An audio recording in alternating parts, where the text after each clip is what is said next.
Hello there, guys, and welcome back to my channel for a live reaction and player ratings live stream following Chelsea 1, West Ham 1, or the other way around, as I should call it. West Ham 1, Chelsea 1. Pys will be joining us in a few minutes' time as well, but oh my God, I've very rarely felt so robbed. How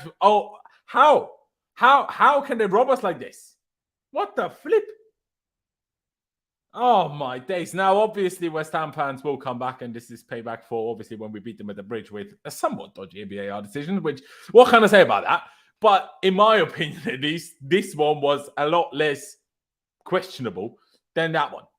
This is just ridiculous. And we're not even just talking about this penalty. The amount of times this referee got fouls incorrect, like ridiculous. Sufal, however you pronounce his name, should have been sent off 4 times. Should have been booked 4 times. You only got 1. It's an absolute travesty. Like, it's a genuine travesty. We will talk about the game, and we weren't amazing, and we should still be better, absolutely. But people are going to be like, Potter shit, Havertz shit. No, the referee is shit. That's who was flipping shit. And one other person is shit. Flipping Cucurella. My God, sort yourself out. What is this? Emerson... every time when we had Emerson and Alonso was picked up Emerson, I'm like, I don't understand. I think Emerson's way better. Now we sold Emerson. Emerson flipping destroyed us.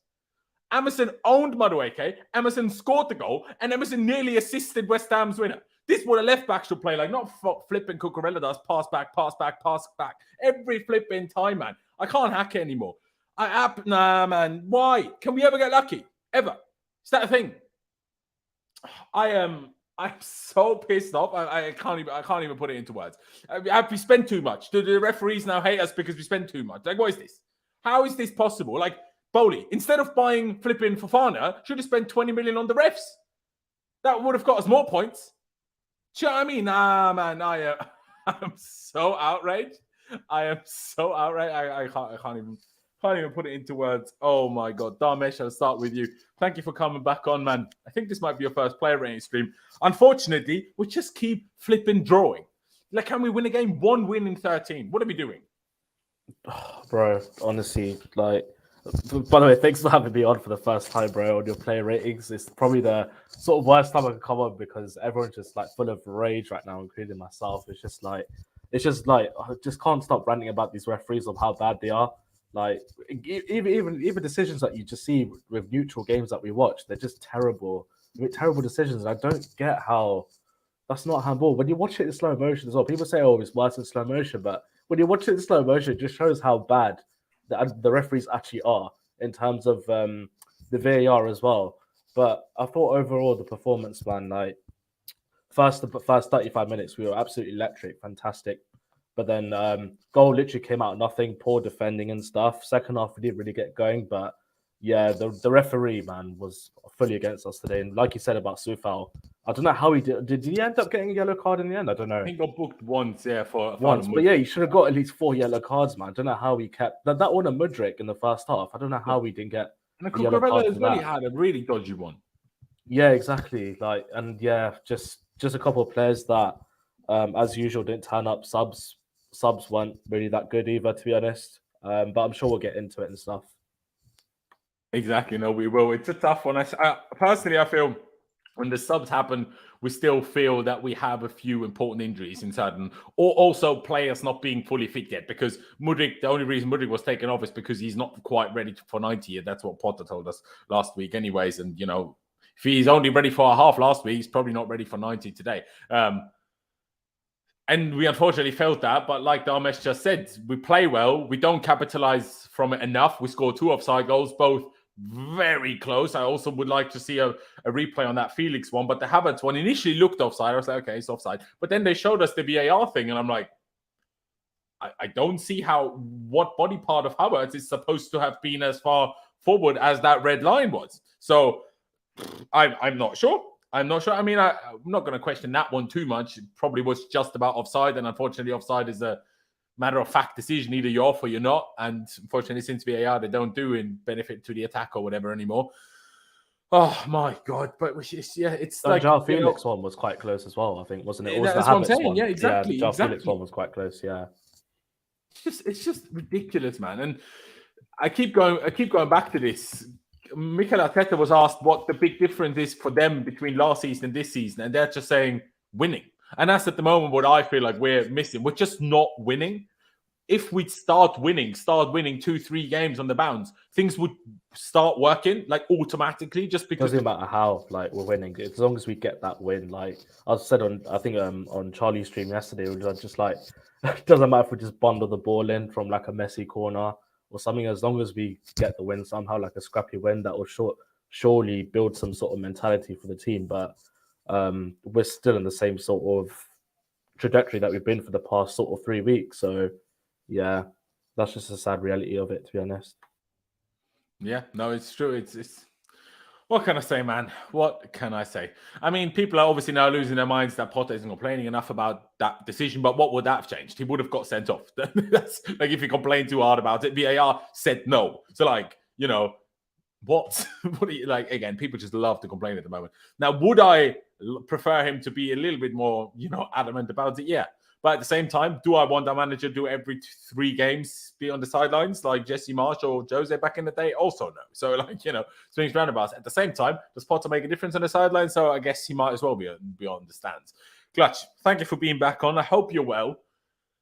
Do you feel as robbed as I do? Yeah, I mean, I was in my roommate's room watching when the ref was like, "No, that wasn't a handball." I'm like, if you call it not intentional, like I don't know where you see that. What kind of gets me on that one is the goal that West Ham scored just before. They looked at that longer than they looked at the handball, which is insane to me. That offside from Rice, by the way, like it was so blatant. I was making a joke to my friend. I was like, "What are they gonna do? Tell us Kepa got a handball or some shit?" Like. I don't understand. They were looking for a reason just to give them a goal, and that's what it seemed like. And I was like, but they just were like, "Oh yeah, no, that wasn't a handball." What do you mean? How? Like, the ball hit the hand. Like, how do you determine intention in like 5 seconds? Like, that makes zero sense to me. It wasn't even 5 seconds, probably. It was like, "Oh no, you're good. Keep moving." And like, huh? Stop the play. Look at it. Like, that was clearly a handball, but. It was robbed at the end of the day. I think I do agree that that Havertz was offsides from the Mudryk pass. I do think he was offsides. It was only barely, but I do think so. So it just seemed like I agree with that as well. But then when they showed us the stop thing, that where their lines were, I'm like, well, I don't see it here. And if this is what you're going by, then Yeah, and I think after the goal, we kind of just became stagnant. Like we were dominating. And then after the goal, it just seemed like everything kind of changed. It just seemed like the commentators on my side were like, West Ham need to get closer to the ball. And it seemed like they did, and we didn't have an answer for it. I do think Joao Felix and Enzo were our best players today. By far, 100%. Yeah. Mudryk, I'm going to say something about Mudryk later that people probably aren't going to like, but what I'm kind of seeing from him, there's something I need to kind of say, because if they figure this out, then he's going to have to change up a little bit. But overall, I am pretty disappointed because of how we ended up drawing the game, because it probably ended up should have had a win. But that's the nature of the game. Who was going to take our penalty now that Jorginho is gone? Yeah, I think it's going to be Felix. If Felix is taking free kicks and shushing Reece James off, I think it'll end up being Felix. Could be Enzo as well, to be fair. I think it's going to be Felix, because Felix has been. You know how much balls it takes to shoo off Reece James from a free kick? That's although it was after Reece James had already taken like 4. So and he almost scored that free kick, to be fair to him. So Joao Felix is going to be an absolute tank. Hopefully we figure out how to keep him next year. Somehow I don't think it's going to happen, but yeah. And then I got some things to say about Ruben. I'm sorry. Later.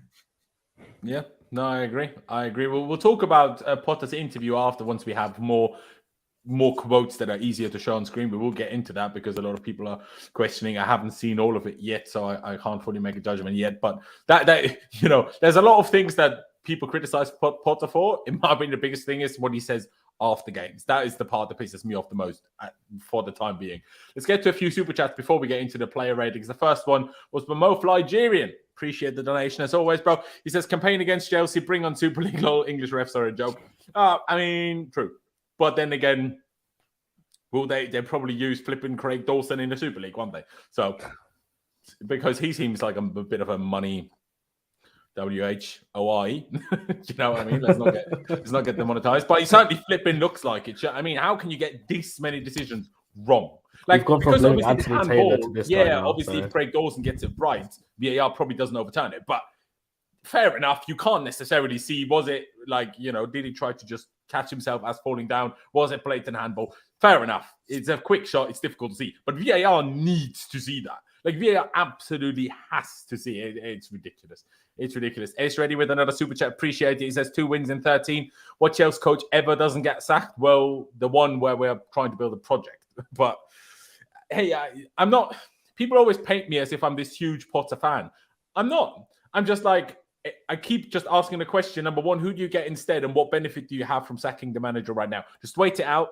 And if once the transition is done, we can get a new manager. Fine. If Potter still isn't good by then, we can change it. But there's no point in sacking it now. So, like, you know, we're just going to look like even bigger clowns. The English media, we're just going to clown us even more. So it's not going to make anything better right now. But yeah, just on that as well, Laurenz. Like, go on. I think he's Potter's probably the most sort of protected manager that Chelsea have. I think over the years, just because of the new ownership coming in under Roma, I think he would have definitely got the boot by now. But I think with this new ownership, I definitely think Potter's the most sort of like protected, like sort of Chelsea manager that we've had in ages, basically. So I mean, it's just something as fans that we have to get used to be honest. Part of it is also the fact that he came mid-season already. People forget that. Obviously, he came super early in the season, but have we ever sacked two managers in one season? I don't think we have. You know, so it's like we just usually didn't sack them as early as we sacked Tuchel, except Jose that one time. And then we had Avram Grant instead, and well, were decent, made it to every final, nearly won the league, but lost out on everything and turned into flipping Schalke, coming second everywhere. Which was equally as disappointing. L9 with the next super chat saying the clock is ticking or the time keeps ticking. Yeah, it does. It does keep ticking. It's a problem. We are now joined by Pi, so we'll give him the floor in just a second's time, but we'll talk about some other super chats in a little bit more time by Jack Molloy. Pi, thank you for joining us. What's the main thing you feel at the moment? Is it just robbed by the ref? Is it frustration at Potter? Is it frustration at the players? Like, there's a lot of games where I understood frustration at Potter. After today, I'm like, I don't understand it that much. Now, the comments after, we will get to those. I haven't seen all of them yet. Those are separate things. In terms of what happened within the actual game. You know, Sterling isn't there, so he brings Ziyech on. People complain, he brought the guy on that we want to sell. Well, who else would you bring on? Mudryk probably still isn't ready for 90, so he had to come off. My question for Ruben that wasn't going to be ready for 90. And Chukwuemeka, yes, we all say he's a 6, but he's never ever played a 6, so maybe he's just not, you know. My question for that, neither is Gallagher, to be fair. But if Mudryk can't go 90, then why are we playing Reece 90? I think the issue with Mudryk is that he hasn't played competitive football until obviously playing with us. Reece was out just as long, if not longer, right? Yeah, but he was still, you know, in proper training, not supposedly having off-season, basically being in your off-season. I would assume that's a little bit different. I guess we don't know how much of the cold, how much that cold still affected him that he had last week. I don't know. But if Potter says last week we need to manage his minutes, then I'm not surprised by him not playing the full 90 today. Do you know what I mean by that? Although I'm also surprised, like you, Clutch, to be fair, that Reece did play the full 90. I mean, he seems to have come through it fine, so it seems to be okay. But I am surprised by it as well. Pi, sorry. What you feeling, man? Well, I mean, I was feeling a little bit positive. But I mean, every time, like I'm trying to, back Potter, and I think today, that there was, mainly positive steps forward. Obviously, we're not gonna, it's a bit disappointing we didn't play like we did in the first half for 90 minutes. It's a bit disappointing to me that we came out in the second half worse than we started the first half. But I don't understand, man. Like, he's just so like defeatist and laid back. Like, I just don't understand. And it's not even just me commenting this, by the way. My tweet on the quote he said has got 1,000 quotes in like 30 minutes. Not Graham. What specific quote are you on about? Is it about the penalty thing or what? Yeah. So he said it looked like handball. You need things to go away in your life. At the moment, they're not. You need things to go in your way. At the moment, it's not. That's life, he said. And Rio Ferdinand responded to that after he did the interview and said, if that's Mourinho, he's in the papers tomorrow morning. Like, you can negate the performance by setting the tone in your press conference. And after that, Joe Cole said that he's not seeing enough from Potter on the timeline and on the touchline in terms of, commanding like that drive to win, that that urgency. Like in the second half, like 80 minutes, you just saw us passing it around the back with no idea what to do. I don't understand where's like the, like I'm going to go back to that earlier. Like, where's the drive? Where's the like oomph in the performance? Like, I don't understand how you can play that well in the first half, come out the second half, like you're half asleep, and for the rest of the game, you play utter shit. I don't understand it. So, in some senses, I'm trying to take the positives. I'm trying to back Potter. There's evidence. If you give him time, clearly, like in 10 games time, we could be consistently clicking for 90 minutes. We could be winning games, but every time he speaks, it just makes it so like hard to just like I don't know about get behind it, but it's just like so uninspiring. It's just like, it just comes across like it's whatever, it's like, it's just so like I don't know, man. It just pisses me off every single time he speaks, and I don't know, man. I guess we've just been lucky with old managers in terms of the backbone and the mentality they had, but I don't know. Every time I try and get positive, he just gets me back to that mood of it's only a draw. You know what I mean? Like, it's a draw. What? Who cares? Type of thing. I don't know whether he's like that because he's been guaranteed time and he's like no point going mental right now and stuff. But like, are you sure with these owners? Like, I mean, I'm not saying it's unrealistic to have every single one of the people there. There was a lot of board members there today. And I'm not saying, they're looking at the performance, judging them or whatever. I'm just like, I don't know, something doesn't feel quite right to me at the moment. I don't know what it is. It's difficult to explain. See, if we bring Sarri back, I'm all back, Potter out. Oh my God. Like, I understand some people get annoyed at me like, just stop excusing Potter. It's less that I'm trying to excuse Potter. I'm just trying to be a bit of a voice of reason, because so many people lose their minds. And I'm not even saying with voice of reason that I'm right in everything I say either. Don't get me wrong. It's shit right now anyways. And I think it's shit right now if we sack Potter, if we get a new manager. Stop acting as if Hansi Flick doesn't have a job. He has Germany have a home Euros in 15 months. Hansi Flick is not going anywhere. Stop thinking he is. Stop it, people. Stop it. He's not going anywhere. It's not going to get any better with a new manager. So I'm just trying to cheer people up. It's like trying to look at positives. But it's tough at the moment because I completely agree. I agree with what Rio Ferdinand said. I agree with what Pais said. I agree with what Joe Cole said. You can't just sit there and say, look, Tan-Board, you need things to go your way at the moment. They're not. Like, if you win pretty much every game, and then once you get a bit unlucky with the refereeing decisions, then you can say that. But if you have one win in 13 or 2 wins in 13, whatever it is, then you can't just say, it is what it is. No, you need to get some fire into the team, even though just get them going, man. Like, it's really annoying. When does the Donny from the All Blacks start? Because, maybe they're now playing good cop, bad cop or whatever. That's why Potter isn't going straight in on them and the other good Donny will. So I don't know.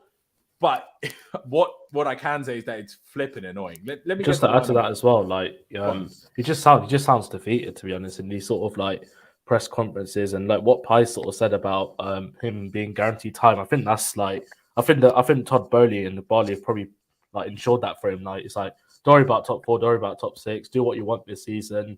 It won't matter to us. It won't matter to the fans. Just as long as you start performing for next season. That's probably how it is. But it's not good enough. Like, at the same time, we need to see. It definitely matters to the fans. I mean, 100%. Yeah. Of course, it does. Yeah. I had someone message me, a guy who attends the board meetings. Like the forum meetings where they speak to the owners, and he said like it was getting quite toxic in the away end, and that they're gonna he's gonna speak to like the board and stuff, like what to like Bowley's and what to do, because it's getting quite toxic. So I just hope it doesn't get to that point where we start fucking singing Roman Abramovich and shit again, because it's just, I don't know. But does it feel like? Do you not think that after the January window that the that they're not really having a problem with Bowley at the moment. If anything, it's Potter. So, like, why would they sing Roman? Yeah, I don't know. Chelsea fans are weird, bro. 100%. You know, everyone, they might just start. I don't know. That's weird. That's interesting. Exactly. Let me get to a couple of more super chats. I mean, Jack, I guess we might as well talk about it now, even though as we now, I guess, talk about the lineup. What does Havertz have to do to be dropped? I don't know. Us have actually capable other strikers, probably. That would help. I think it would be dropped if we had someone else to play there. Now people will say Aubameyang, but clearly, whether it's Potter or in the board's mind, he's not an option. And Dacio Fofana, well, I don't know. But you guys, like, Havertz has been banned, absolutely. But is the solution really to put someone in that so far basically only played at Molde in Norway? I'm not sure if that's the solution. Like, imagine you would now all of a sudden start someone that so far only played in League One. Like, that's about the level of the Norwegian league. You know what I mean? Like, you can't just throw a 20-year-old David Dacio Fofana in and think, oh, it's going to be better now. Because look at what happened to Lewis Hall after the Liverpool game. Played one game where he wasn't so good, and the entire fan base started abusing him again. Because that's what our fan base does. If David Dacio Fofana plays 2 bad games, and he will get racially abused. So, just keep with Havertz, because it doesn't make a difference anyway. You know what I mean? At that point. But, hey, at least Mount got dropped today. Havertz had a chance with the others. It still didn't get better. Even I'm like, okay, you had another chance, this time with some more functioning players around you. It still didn't do much. Although he was a bit unlucky with that offside goal. It was so tight. If it even was offside. It was also robbed by the ref on a couple of occasions in terms of giving away fouls. Lose against 20th Southampton, and he has to go. But what if he draws? Because that's what will happen. That's what's happening constantly now. You say lose again. If we lost today, I would also be more angry. Now, if that goal by Souček would have stood, my God, I was losing my mind already. By the way, sorry, I didn't say thank you. Thank you, Jack, for the super chat. Thank you, Mario, for the super chat. But if he loses against Southampton, I mean, he better just flip a notch. You know what I mean? And he also better not lose to Dortmund on Wednesday. Partly because I'm there, partly because, I mean, we keep dropping points in the Prem, so we might as well do something. Go on, Pies. Have you seen Lewis's video? No. Fucking embarrassing from our fans. They write it off. Yeah. I mean, it's what our fans do. We did the same to Bakayoko, so why is anyone surprised? And Jorginho. Fucking hell. And Jorginho. That's just what we do. But hey, I'm told match-going fans are bigger fans. They did that for Jorginho when he didn't even have a bad game. At least Cucurella had a bad game. Do you know what I mean? But don't boo your players off. Like, just don't boo your own players. You are called supporters. Support. Do you know what I mean? It's literally in the word. My God. And we have another super chat by Felix before we talk about our opinions about the lineup. Why take our 2 direct fast wingers off for 2 slow, ineffective players? Mason Mount and Hakim Ziyech. What do Chukwuemeka and Dacio have to do to get a chance? Cucurella awful too. The direct and fast wingers, I mean, Mudryk, I think just...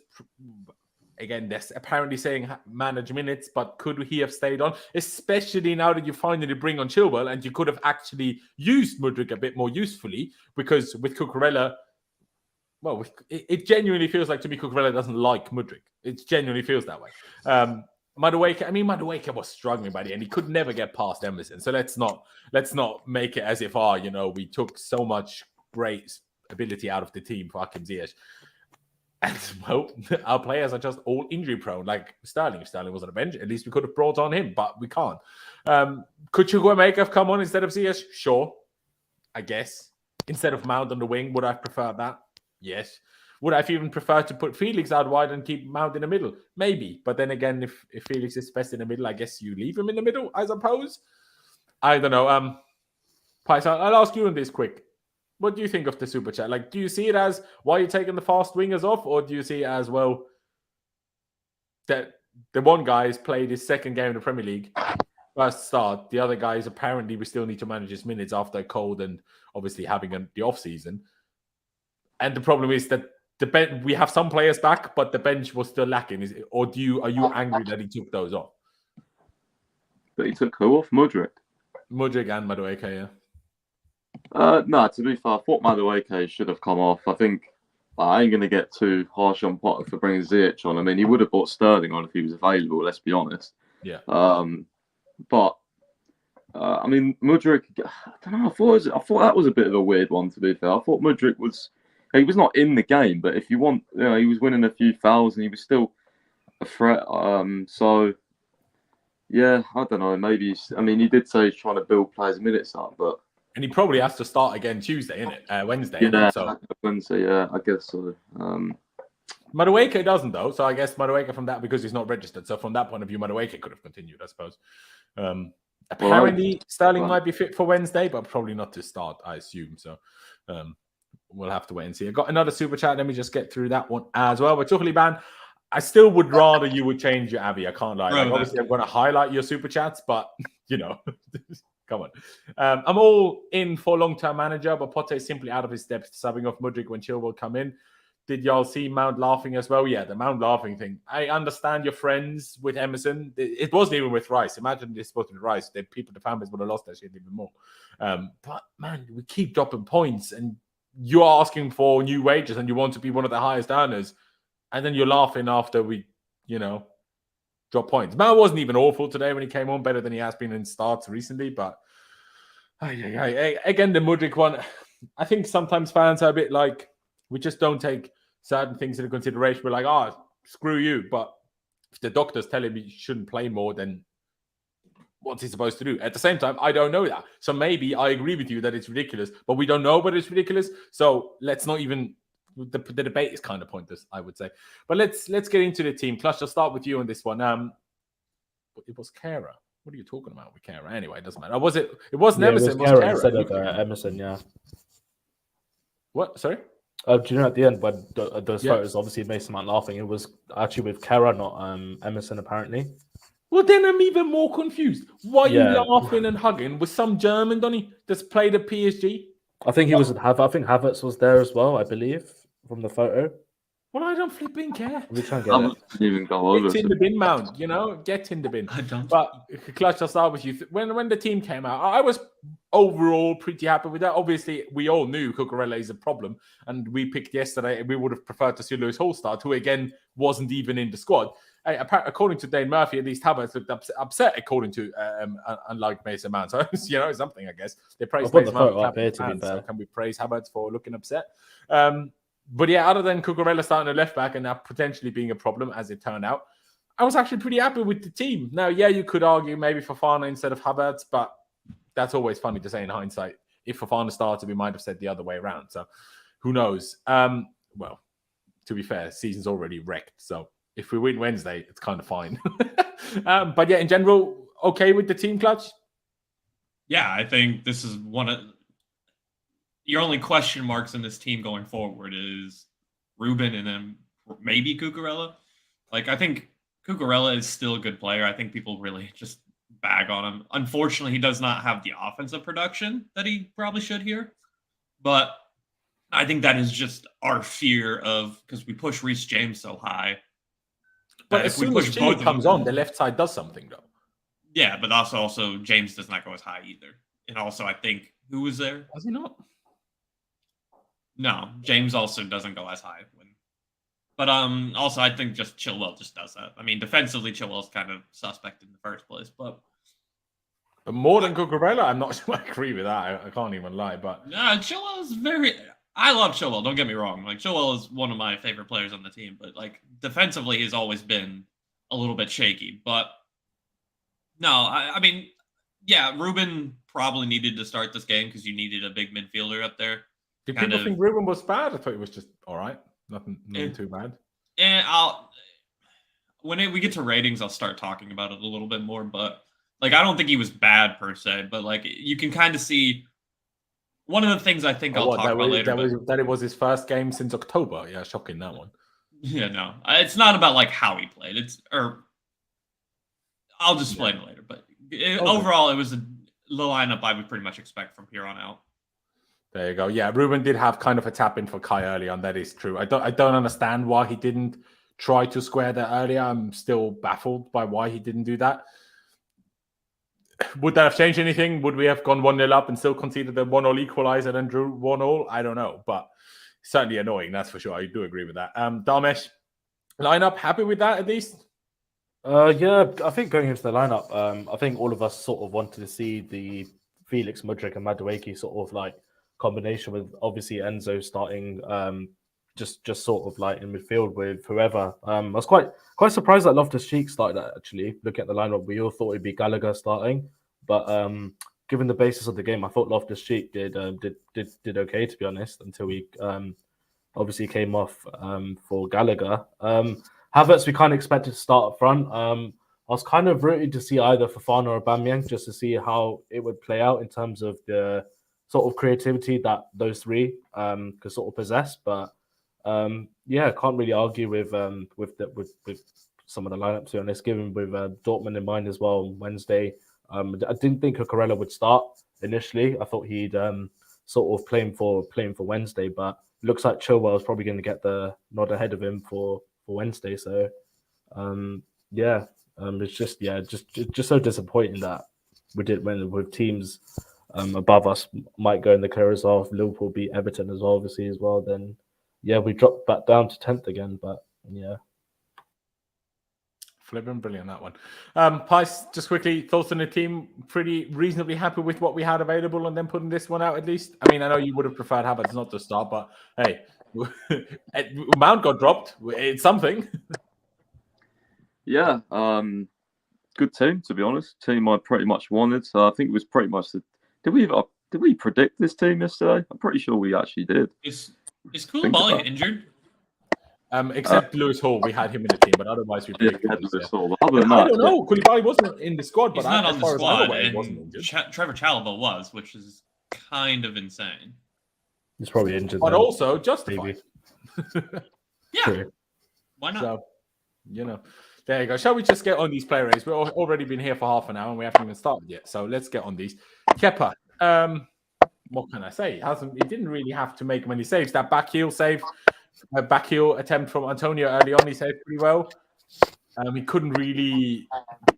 I mean, someone on Twitter said that he should have saved the goal. Maybe I'd need to see it back, but I really disagree with that. How Cucurella can do a bit more about the goal. Mudryk can do a bit more about the goal.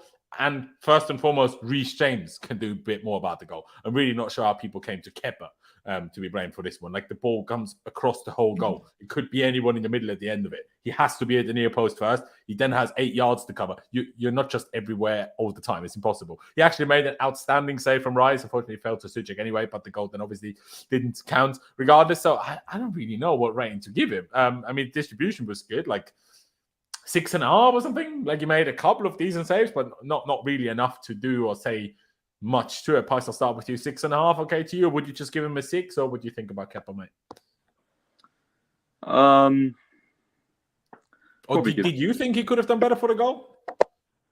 I didn't. What's it called again? Trying to think how they scored their goal now. My mind's gone blank. Cross from the right side, didn't it? And then at the far post. Oh, Emerson. Yeah. Nah, not really, to be honest. Nah, I wouldn't. Would we call that amazing save if he saved it?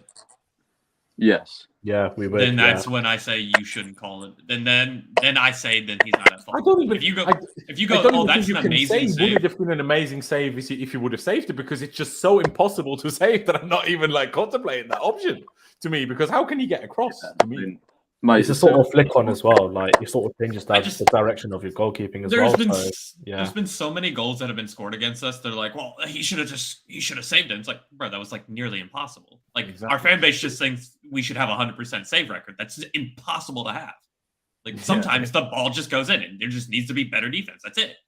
Fact. It is. I mean, people in the chat are saying it's Madueke's fault for not tracking Emerson, which I see what you're talking about, but Reece James is the right back, and Reece James wasn't even in position. How can you have a go at Madueke for not tracking a runner when Reece James isn't even in position? Like, I understand Madueke could track the runner, absolutely, but how about we first focus on the actual right back? Okay, if the right back is in position and then still someone gets on the ball at the far post, Pice, I keep muting you because you're on your phone and I think you're constantly touching your mic a little bit. That's why I'm muting you when you're not talking. Sorry, bro. But yeah, so if Reece James is in the position and then still Emerson gets on it, then you can talk about Madueke tracking. But if Reece is not even in position, then, I don't really understand. But Pice, back to you. Sorry. Kepa, what rate would you give him? I'd give him a 6. And just on that goal, everyone loves Reece James. You don't have to go at other players and pretend that Reece James didn't make the mistake. He was. It's okay to make a mistake every now and again, man. Do you know what I mean? Like, he was ball watching. Just say it how it is. It was Reece's fault, and Cucurella's for not closing the fucking ball down. But we'll get to that. I'm gonna say I thought Reece James had a tough game. Sorry. Yeah, I don't think he was. Don't think he was great. I mean, he put a couple of same as last week, really, not different. Sorry. He got nutmegged by Bowen. Who did he get nutmegged? He got nutmegged by somebody. Oh, Ben Rama. Ben Rama, yeah. Did he? I didn't even notice that, but yeah, fair. Clutch, would you give Kepa a 6 as well? Would you go a tad higher than that? I'd go for a 6.5. Sorry? I'd go for a 6.5. I thought he was decent. There's nothing much he can do about the goal. I mean, like I said, sometimes you just need better defending to help out your keeper.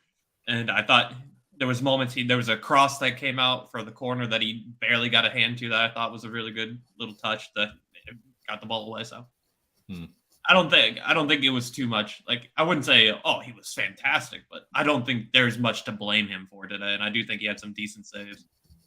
Yeah, I agree. Damesh, 6.5, 6. What about you thinking for Kepa, mate? Yeah, I'll probably agree with what sort of Clutch said just now. Yeah, probably give him a 6.5. I thought his distribution was much better this week compared to the game against Fulham, where he was a little bit shaky, I thought. Yeah, I don't know, that's just my opinion, but I thought last week against Fulham, his distribution was a little bit off, but I think it was much better this week. He's passing towards the fullbacks and some of the wingers and into midfield was really good. And yeah, I don't really blame him for the goal, to be honest, because when the ball's coming in and you see that flick going for Burn, your direction automatically changes, and it's just you have to rely on sort of your defenders, and Clutch and Pice put it sort of well together in terms of saying, like, you have to blame Reece James for it, to be honest, or some sort of the blame has to go on Reece. I know we all love him and stuff, but we have to remember he's young as well, so he's going to make mistakes at the end of the day as well. So yeah, overall rating of Kepa, I'll probably give 6.5 as well. In the meantime, Willian scored again. Flipping brilliant. It breaks my heart every time. I need him to stop. Mate, breaks my heart on the one hand. Just on the other retire, hand, I'm please. like, well, I don't want to do this anymore. Ex-Chelsea Really scoring against still us, here, man. then it's not as shit as you'll make him out to be. But hey, here we are. 6.5 for Kepa then. Let's get to the centre backs. Seems to be a common theme. Sorry? So that seems to be a common theme. Players that we think are shit are not shit. Crazy. Yeah, that does seem to be a common theme. 2-1 for Leicester against Spurs. That's good. Do I care though? Not really. But yeah, sure. The sad thing is only that he's not playing on Wednesday. But yeah, he was very good again. Not quite as perfect as the last couple of games. He did have 2 dodgy moments against Antonio, one on the sidelines. But Thiago cleaned up for him. Or was it Mudryk, actually? I can't remember. One of them cleaned up. Might have been Thiago. And then on the second one, he actually cleaned up himself. But the referee gave a foul and a yellow card anyway, even though it was a perfectly good tackle.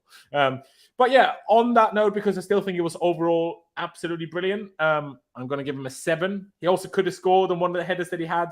But he will get there eventually, I think, because his timing for jumps is really good.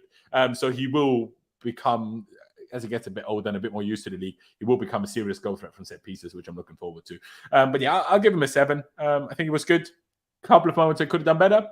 But again, robbed by the ref, in my opinion, and booked completely unjustifiably so, in my opinion. But yeah, who do I go with first? Damesh, would you agree on a 7, or do you think the 2 times he got kind of spun by Antonio was too much to give as high rating? I thought you did really quite well, to be honest. Again, Badiashile. I think people who've sort of watched me on other streams know that I love Badiashile a lot, and he's definitely impacted our defense a lot in terms of the clean sheets that we kept, the stability and calmness he brings around the back four, especially with Silva next to him. So I thought you did another sort of solid game. He did get spun a couple of times by Antonio, but you kind of expect that against Mikel Antonio. Like, have you seen how he's built and stuff? He's built massively, and he's quick as well. So if anything, being so new to the Premier League, being 21, dealing with Antonio the way he did is impressive. If anything, so yeah. So I thought he did pretty well. I'll probably give him a 7 as well, to be honest, in terms of rating. Not much to complain about. I don't have any worries about him. It's just a shame he's not sort of registered for the Champions League, because I do think he would have made a difference to our defense. So yeah, that's all I have to say on Badiashile, really. First, Pice, I'll go with you. Badiashile, are you going to give him a 7 as well? Do you agree? What did you think of him today, bro? I think that's a fair rating. I mean, to only get spun once in your first, 3 or 4 games? I mean, pretty impressive, to be fair. he's just. I thought he was really good again today. I mean, you can see the composure, and I think the aerial threat as well. West Ham played a lot of long balls in the second half. I thought he dealt with them really, really well. He should have scored that header from the corner though. That's the only disappointing thing I think. But overall I think 7's a fair rating. Very good. Clutch, what about you? I'd agree with the 7. As a little nod to what Pius was saying, he was 6 for 6 for aerial duels, which we don't see that very much for us anymore. Because for whatever reason, Koulibaly can't win a header to save his life anymore. But it's just really nice to see like a player that we didn't spend a lot of money on actually doing very well for us. It's City-esque because City pays stupid amounts of money for players that just all of a sudden perform well, like Akanji. Like Akanji, for the amount of money they paid for Akanji, who's been like one of the better defenders in the Prem this year. So it's very refreshing to see that for at least us. Absolutely. Couldn't agree more. Let's go to Thiago Silva then. Pice, I'll let you go first. Perfect again, really, wasn't he? I can't really think of anything that he did wrong. Probably our best player, maybe Joao Felix. What would you give him, mate? It's a difficult one. I don't want to go too high because, like, even though him and Badiashile played well, we didn't win, but they weren't really at fault for the goal, I guess. So, I don't know if he was. Do you think he was better than Badiashile? He just never got spun, so I guess his recovery tackle was really good as well. Against, I think it was Ben Rama. He made a really good recovery run as well. That's true, yeah, that was a good tackle. Yeah, 7.5 then, yeah. I think that's about right. I would probably agree. Clutch, what about you? 7.5 fair, or would you go maybe the same as Badiashile? Solely because he is 38 years old. He signed another contract to help us out for another year. I'll give him the extra 0.5 and say 7.5. Fair enough. Darmish, what about you? Yeah, I have to agree with 7.5 as well. I thought he dealt with Antonio Bowen and Ben Rama really well, to be fair. Erili is really good as well.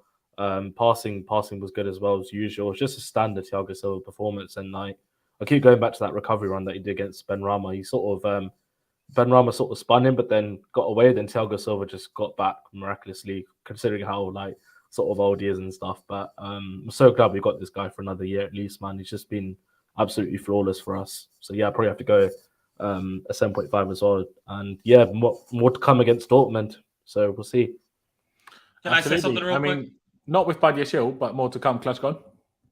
I've seen it like 50 times in the chat where people are saying Potter's subs were terrible.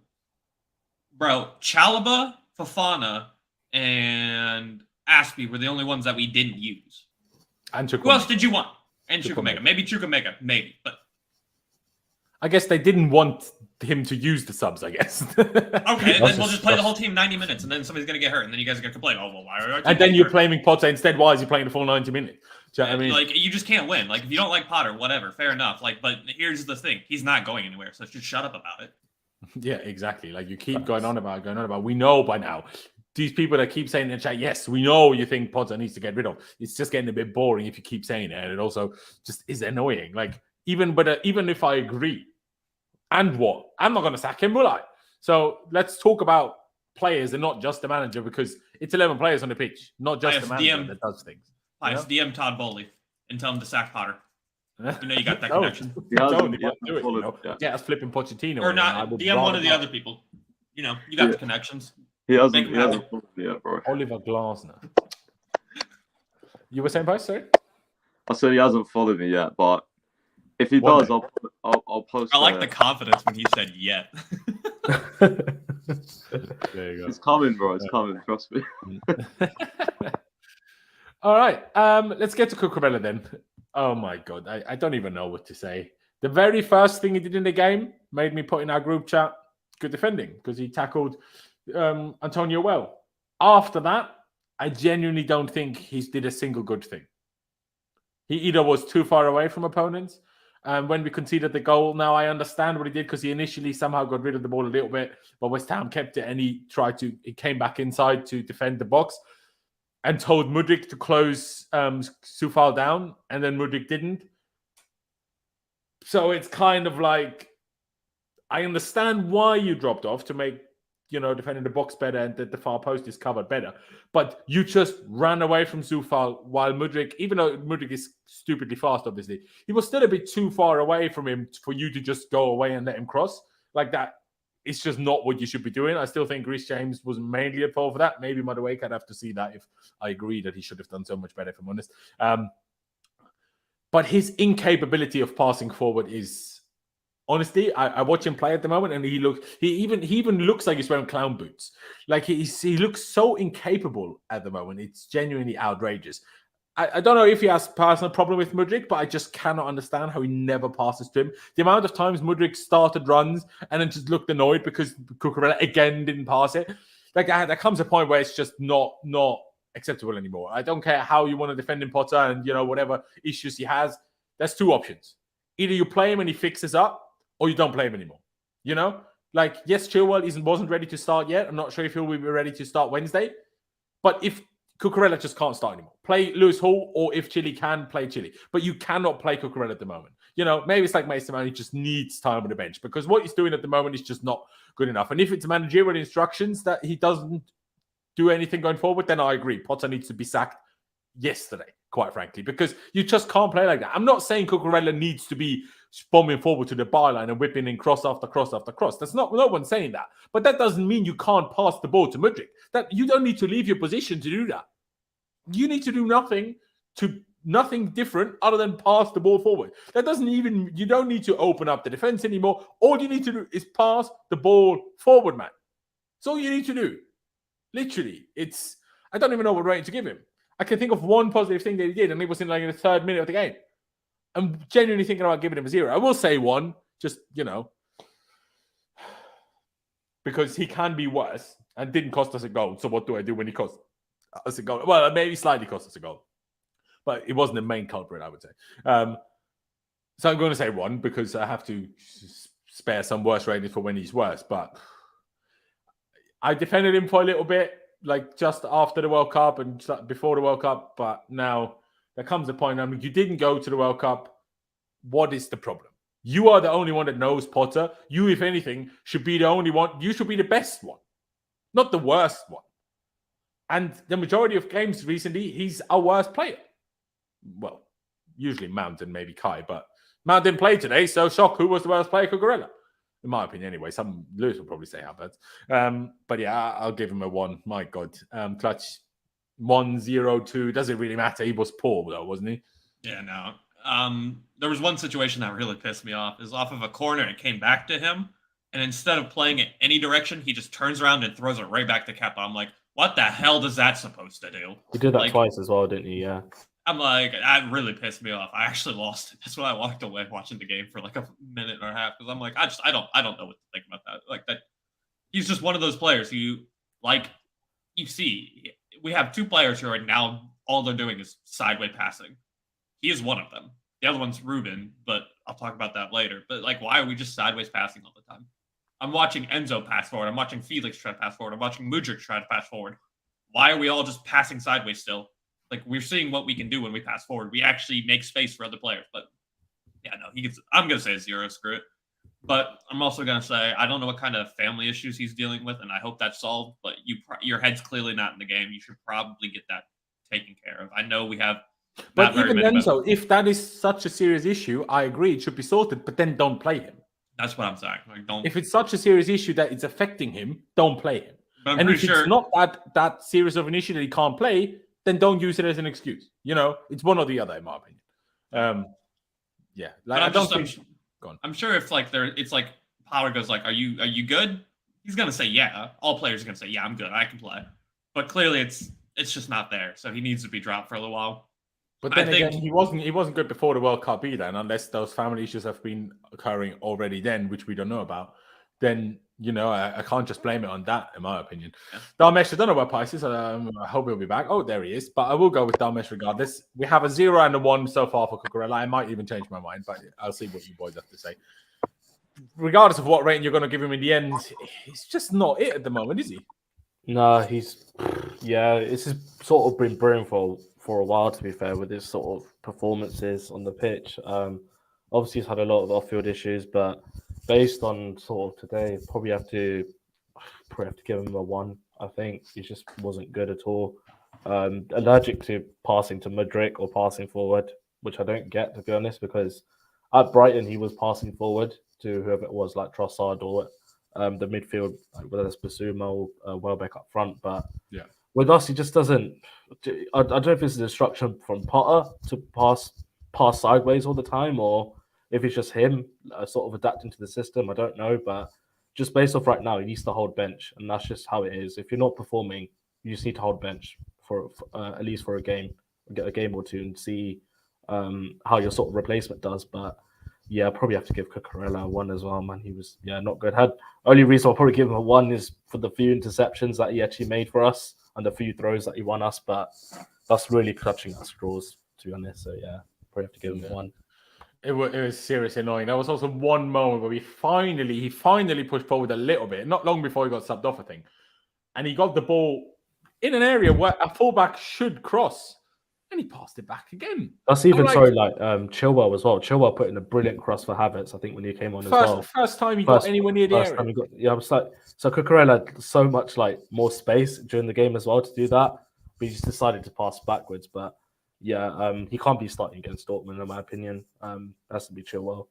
Yeah, if Chile can start, or maybe Chile can do at least 60, and then I guess you bring Cucurella a whole on for the rest. But yeah, I don't disagree. Pais, let me get to you and thoughts on Cucurella. And honestly, at this point, other than Wesley Fofana, and well, we'll have to wait and see because we didn't really see him play yet.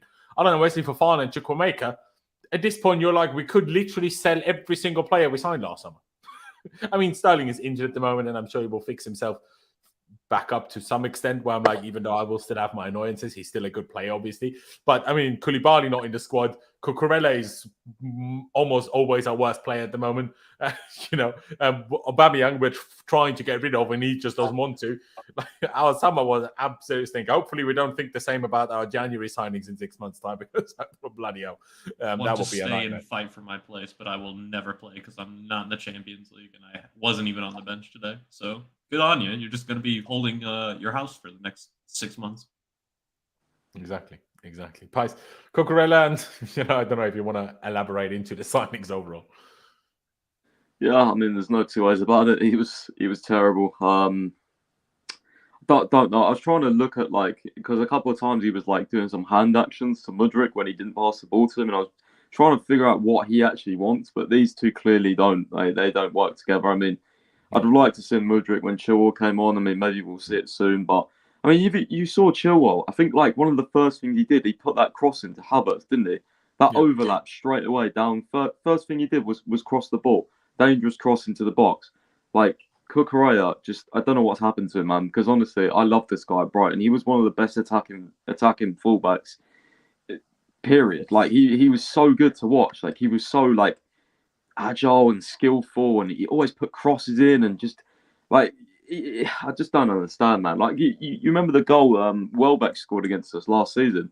Yeah. Cucurella put that little cross into the box. Yeah, if he was in that position for us now, he'd just pass it back or back. It seemed to all start whenever they moved him back to left center back when they played a back three. That's when it all seemed to start. Yeah. I don't know, man. But yeah, like Felix says it here, Cucurella just looks like a totally different player. And he does. He just looks like a different player. And I honestly don't understand at this moment in time how we got scammed this hard. Wow. It's genuinely outrageous. Lukaku just wasn't trying and was a bit shit by the end. And everyone knew he had a bad touch. But with Cucurella, we thought we were getting a good player. Maybe not the best left back in the world, but a good player. And at the moment, he just... again, he looks not even half the player Emerson is. Emerson tore Madueke to pieces today. 95% of the time he stole the ball from him. He scored and assisted a goal that, thankfully VAR worked for that time. But Emerson looked a trillion times better than Cucurella. Do you know what I mean? We wanted to sell Emerson over Alonso, the fan base. Remember that? Yeah, not me, but the fan base, yeah. I agree. It's tough. It's tough. But yeah, let's give him that one then. Let's go to Reece James on the other side. Clutch, did he do enough for you to warrant a 6, or was he below average? I thought he was below average today. In what sense? What did he do to make it below average for you? I thought he was very defensively suspect. He had a couple good moments offensively, but there was a lot of times where a pass just went arid. Like it just didn't seem like him and Madueke had like a good connection today.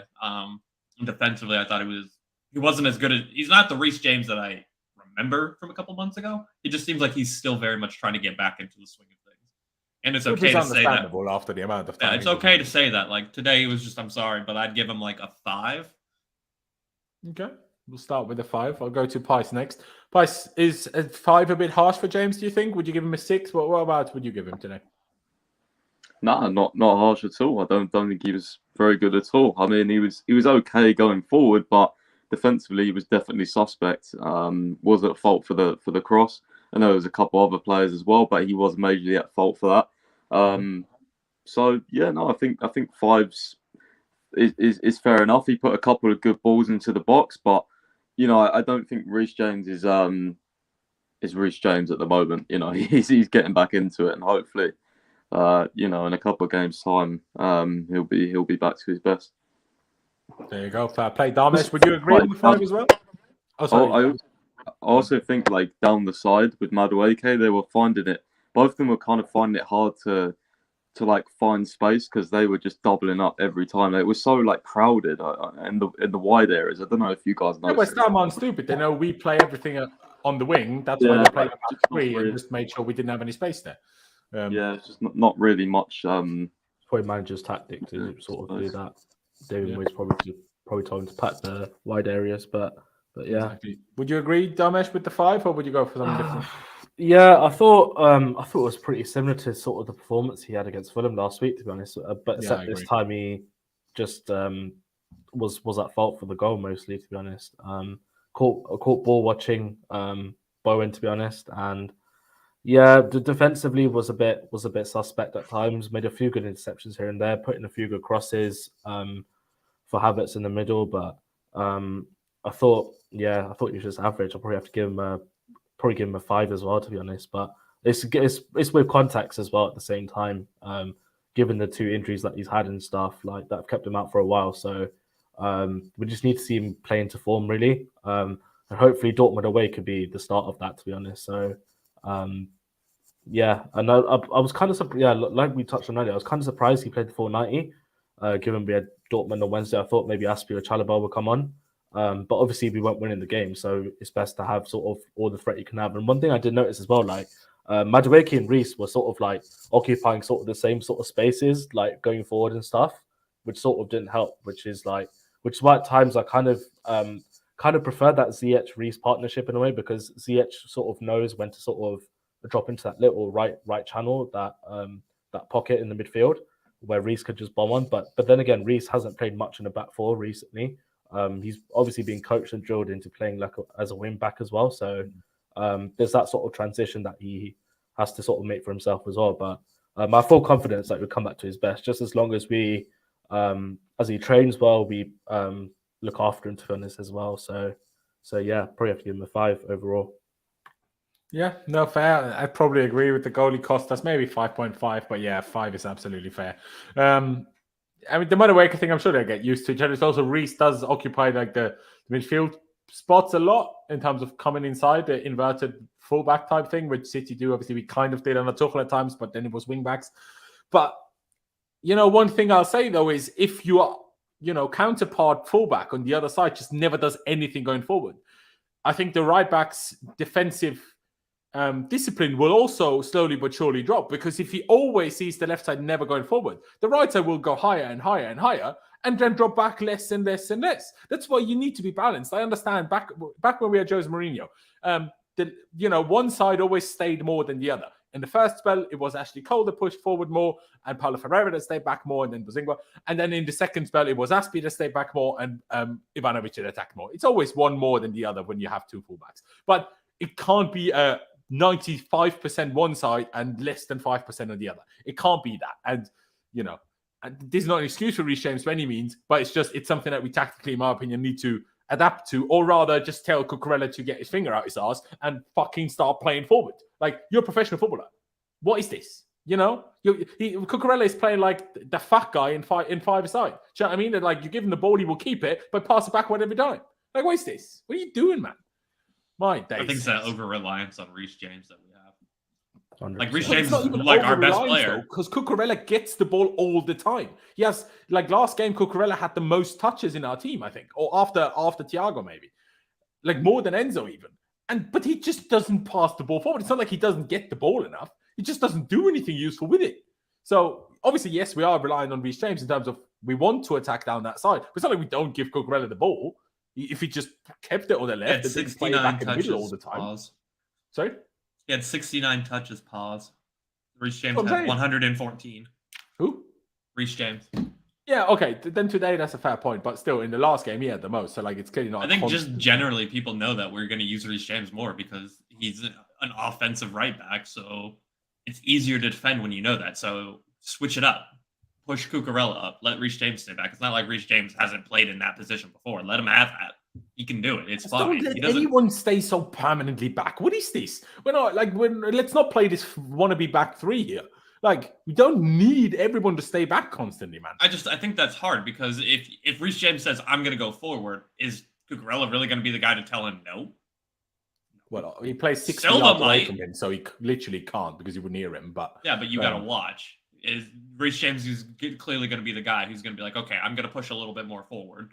And then, and it's not it is a but defense. You're saying that as if Reece James was constantly at the byline. Reece James hit like 2 useful crosses today. He wasn't even that offensive. But he's the one who's going to push forward first. Yeah, he's going to, but he didn't. Like, not much. Cucurella's going to have to, like, that's just part of the defense. The defense is going to have to, like, Cucurella's going to have to look around. Okay, Reece James is going. I got to stay back a little bit. And sometimes Reece James has got to be like, okay, I'm going to stay back. You can go forward. And again, I don't know because I'm not out there. I don't know, but that's just what it seems like to me. It just seems like we're more happy with pushing Reece James forward, and nobody is being like, "Hey, no, let Cucurella go forward a little bit." But again, bro, it's not about it's not about him going forward. It's about that he also doesn't pass forward. It's not even. I agree with that. You can't go in there himself. Yeah. You know. I agree with that. You know, but anyways, let's get to Enzo Fernandez. What an assist. I would love to sit here and be way more excited about it than I am because we got points again after being robbed. I would love to be way more excited about it, but the assist was absolutely wonderful. Pice brought up, tweeted some stats, which I will get up in a second because they are quite nice. Where is it? Here it is. I will bring that one up in a second. But I did think, and I put it to you boys in the group chat after or in the game, he could have done a little bit, like take the game by the scruff of the neck a little bit more. A little bit. But then again, he's playing as a defensive midfielder. So, but what he did today, that assist, that's what I was talking about against Fulham, by the way. If you put another midfielder next to him, not Gallagher, so that Enzo doesn't constantly have to sit, but Ruben could do it to some extent, even if Ruben isn't perfect at it by any means. I'm not trying to say that, but it clearly gave Enzo a little bit of freedom. And what happened? He played an absolute wonder assist. Shocker that. But yeah, no player, Chelsea player completed more passes, recovered possession more often, or made more tackles than Enzo Fernandez against West Ham. He was awarded the BT Sport Man of the Match. So yeah, Pice, I'll start with you. Why not? What an assist. Good performance overall. What rating would you give him?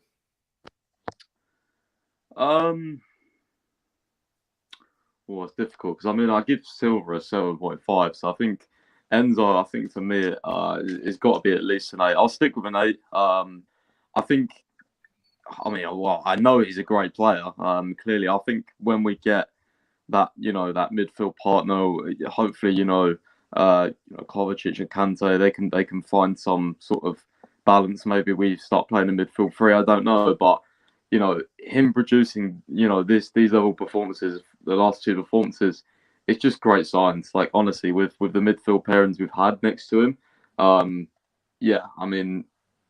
thought he was really good, man. He's clearly very good on the ball. There was a couple of times where he lost the ball, where he was just a bit too, I think just like the adaptation of the league almost in terms of the pace. Like, he didn't realise some guy was coming up to him, Antonio, a couple of times.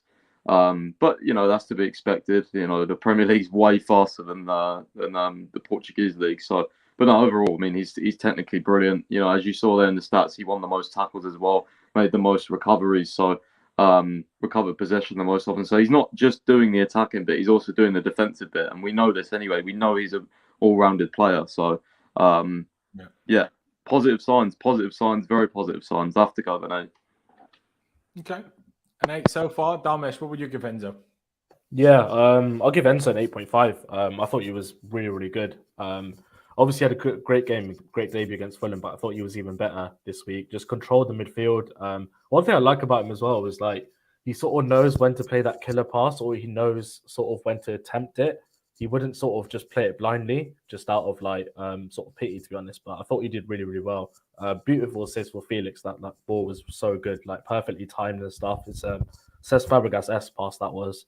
Something that we've been lacking for ages. So, and he's not even playing in this sort of like perfect position as well, and he's doing well as like a sitting six. So, yeah, probably give Enzo an 8.5. Man, just can't wait to see more of this guy. And then if we partner him properly with say like a Zakaria, Kante, Kova, or if we end up bringing another midfielder in the summer, then yeah, I think definitely the best is yet to come. I think from Enzo, and that's really promising. Obviously got man of the match from BT Sport as well. The commentators were hyping up as well, pundits as well, rightfully so.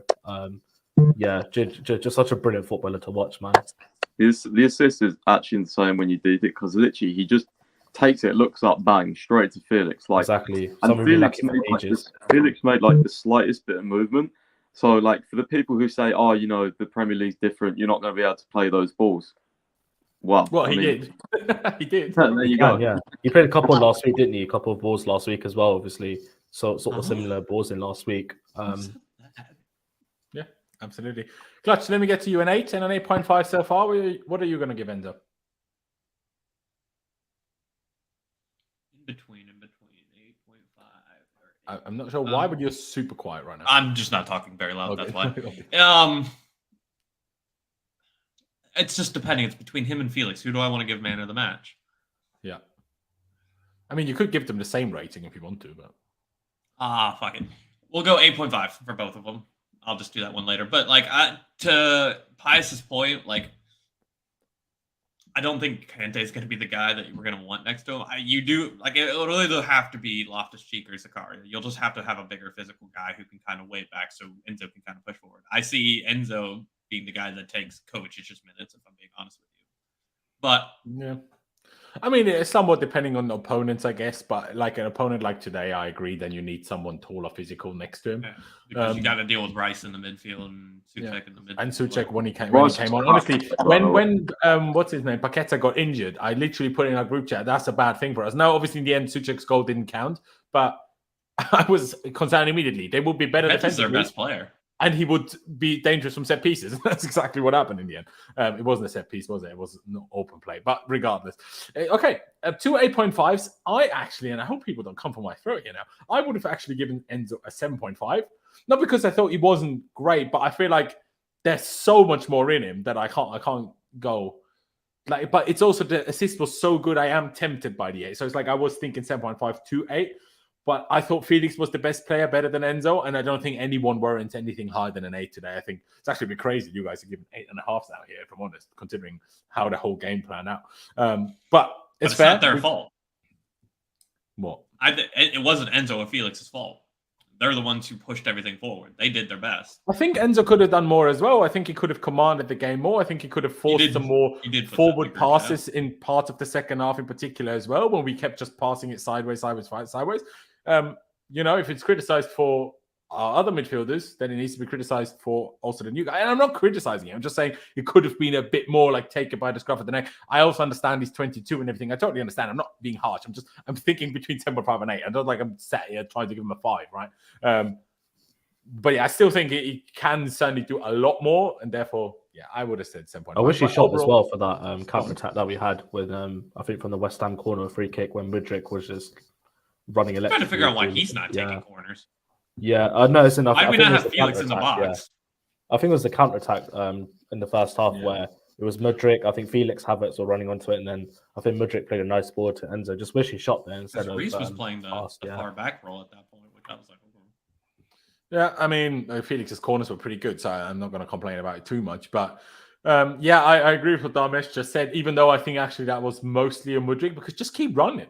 You know, you're so fast. He could have just ran past the defender rather than even playing it out to Enzo. I agree with that. In my opinion, but it's probably confidence and stuff.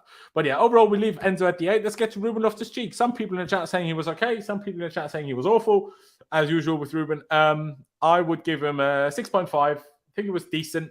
He just really needs to release the ball faster. And this is unfortunately a problem that he's almost always had, except maybe in the Sarri season. I don't know what the reasons for it are, if I'm honest, always. But yeah, he needs to release the ball a bit quicker. But it was good moments. Still don't understand why he didn't square it to flipping Hubbard super early on. I don't understand why he waited so long with that cutback.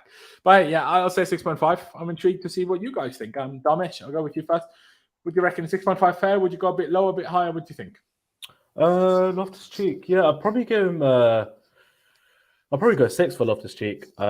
Yeah, that's not to dispute the 6.5 or anything. I thought he was solid. First game back after was it since September, October? I think the commentator said. I think it was October. Since Newcastle away, he got injured after for 5 minutes, didn't he? Yeah, that's it. Yeah, so yeah, I thought he did pretty well for a first game back. Had a few dribbles here and there, like he usually does as well. Just a shame that he didn't square it to Havertz, but yeah, I thought he combated Bryson Souček quite well, Paqueta as well. Obviously when he was on the pitch and stuff, but yeah, but Loftus-Cheek and Enzo complemented well each other.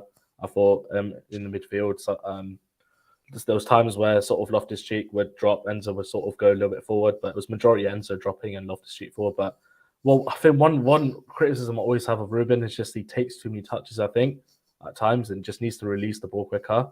That's the criticism I've had of him since I think he sort of came back from his main injury. But yeah, I think he's a useful squad player for us, to be honest. We can have definitely not a starter, but I think play off the bench and stuff in the future. I think he would do quite well for us. And set pieces, he adds that sort of presence as well. So yeah, probably give him a 6 for the performance based on today, to be honest.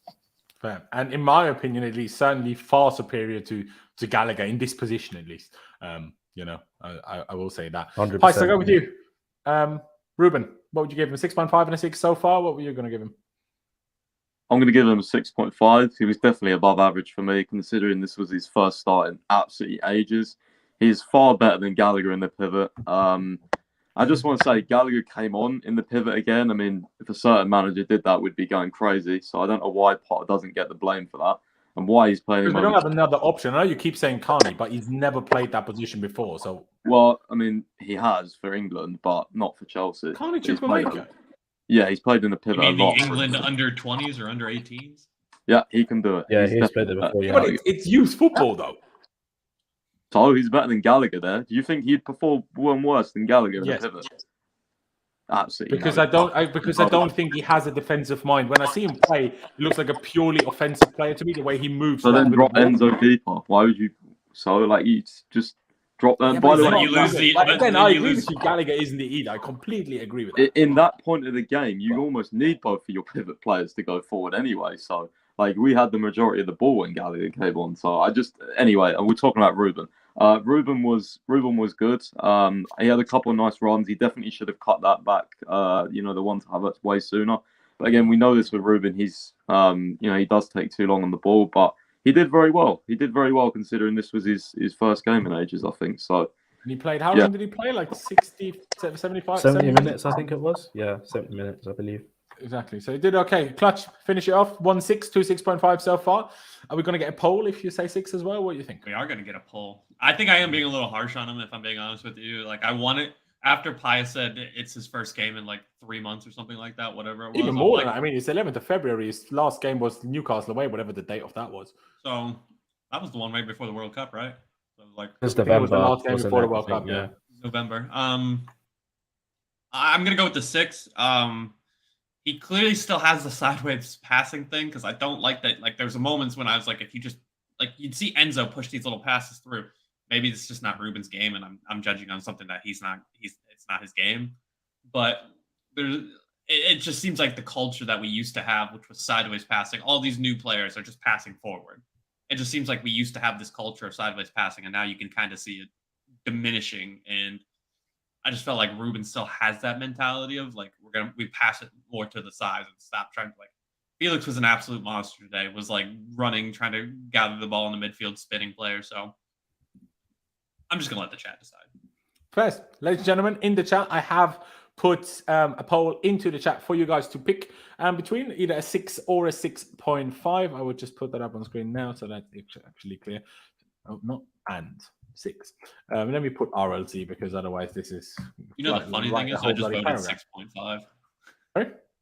I said the funny thing is I just voted 6.5. All right, mate. It's all down to your vote now. That's it. Stay consistent. Let's get to Joao Felix. Nice goal. I mean, the finish was the least impressive part about the whole goal, but it was still a good finish. You know, you had to finish it. Certain other people in the squad, okay, probably don't score it. Also, Aubameyang, even if Pys and Lewis will tell you otherwise for however long, until Aubameyang doesn't play again. And then Aubameyang goes for a header and misses it every time. Still say he scores everything, even though last time he played, he still missed 2 sitters. But yeah, Joao Felix showed us today what a 10 can do. What a 10 should do. Arguably should do, but so let's be a little bit kind and say can do, because he dropped deep enough to help build up play. He did go in the box enough to score a goal. He did dribble past players. He made passes. He did the whole thing. The only thing I will say is he made a chip, hit the bar. No one's criticizing him. For some reason, they criticized Havertz missed the biggest chance in world football last week. But sure. He didn't get he got the rebound. He got the rebound. By the way. He got the rebound, though, Laurenz. Even though it was offside, but... Yeah, he got the rebound, but I mean, Timo Werner would have missed. No defender was there. If there was no defender for Havertz, he gets the rebound as well. Listen, Timo Werner would have got the rebound, hit it off the bar again, caught it, and then threw it in. That's what. He scored his rebound against Madrid, didn't he? When it came off the bar. Yeah, but it was Havertz's rebound though. Didn't Havertz chip it against the bar? But yeah, what a player, man! Like honestly, you've been extremely, hyping on about him and stuff, and I was always like, well, number one, I don't like to get attached to loanies because, well, if he's gone in 6 months, then I'll be fuming if I had got attached or if I am attached. And also I'm like, well, the talent is clearly there, but hasn't really managed to make it work at Atletico. Let's see how much of that is Simeone's fault. After what I've seen today and even against Fulham, I'm like, it's literally all Simeone's fault. Literally. Like, what the fuck? How has he looked the way he has at Atletico? And it looks like this for us. I don't even understand. I don't even understand how that's possible. Now, some people have said 9-10. Absolutely no chance. We drew 1-0. Like, excuse yourself. You say where my standards at. No one's getting like crazy irate. I know you guys are going to go 8.5, maybe higher. I will say 8. I gave Enzo 7.5, so to me, he's the highest rated player still. But yeah, what a player. Shame he was just about offside. Great that he scored the goal that he did. Just unfortunate we can't be more hype about it, can't be more excited about it, simply because, well, the ref robbed us and we can't defend. And, well, we couldn't defend today on one occasion because otherwise we were defensively good and kind of stopped West Ham from doing anything other than their offside goal, really. And that was miles offside, mind you. Like, that was a yard off and they took half an hour to flip and decide. I don't even understand how that happened. But yeah, I will give Felix an 8. You guys are probably going to push it to an 8.5, which is absolutely fine. Pys, I'll let you go first. You have been so hyped about him. I will now say we have to do everything we can to sign the guy. Now, if it's 140 that he costs, which I don't think it will, but if it were to be, then that's an issue. But I don't see how we can't sign him. And honestly, if he's there, and unless we like 140 minutes. Mount wants to come, wants to have this huge contract, but I'm not sure how both play in the team, if I'm honest. Because Felix is not a lone striker, so he will be a 10 or a second striker. And if you have a second striker, there is no 10 and no 2-8. So I don't really know where Mount's going to go. So I don't know. But I know that Felix is flipping brilliant. Pys, what rate would you give him today and what do you have to say?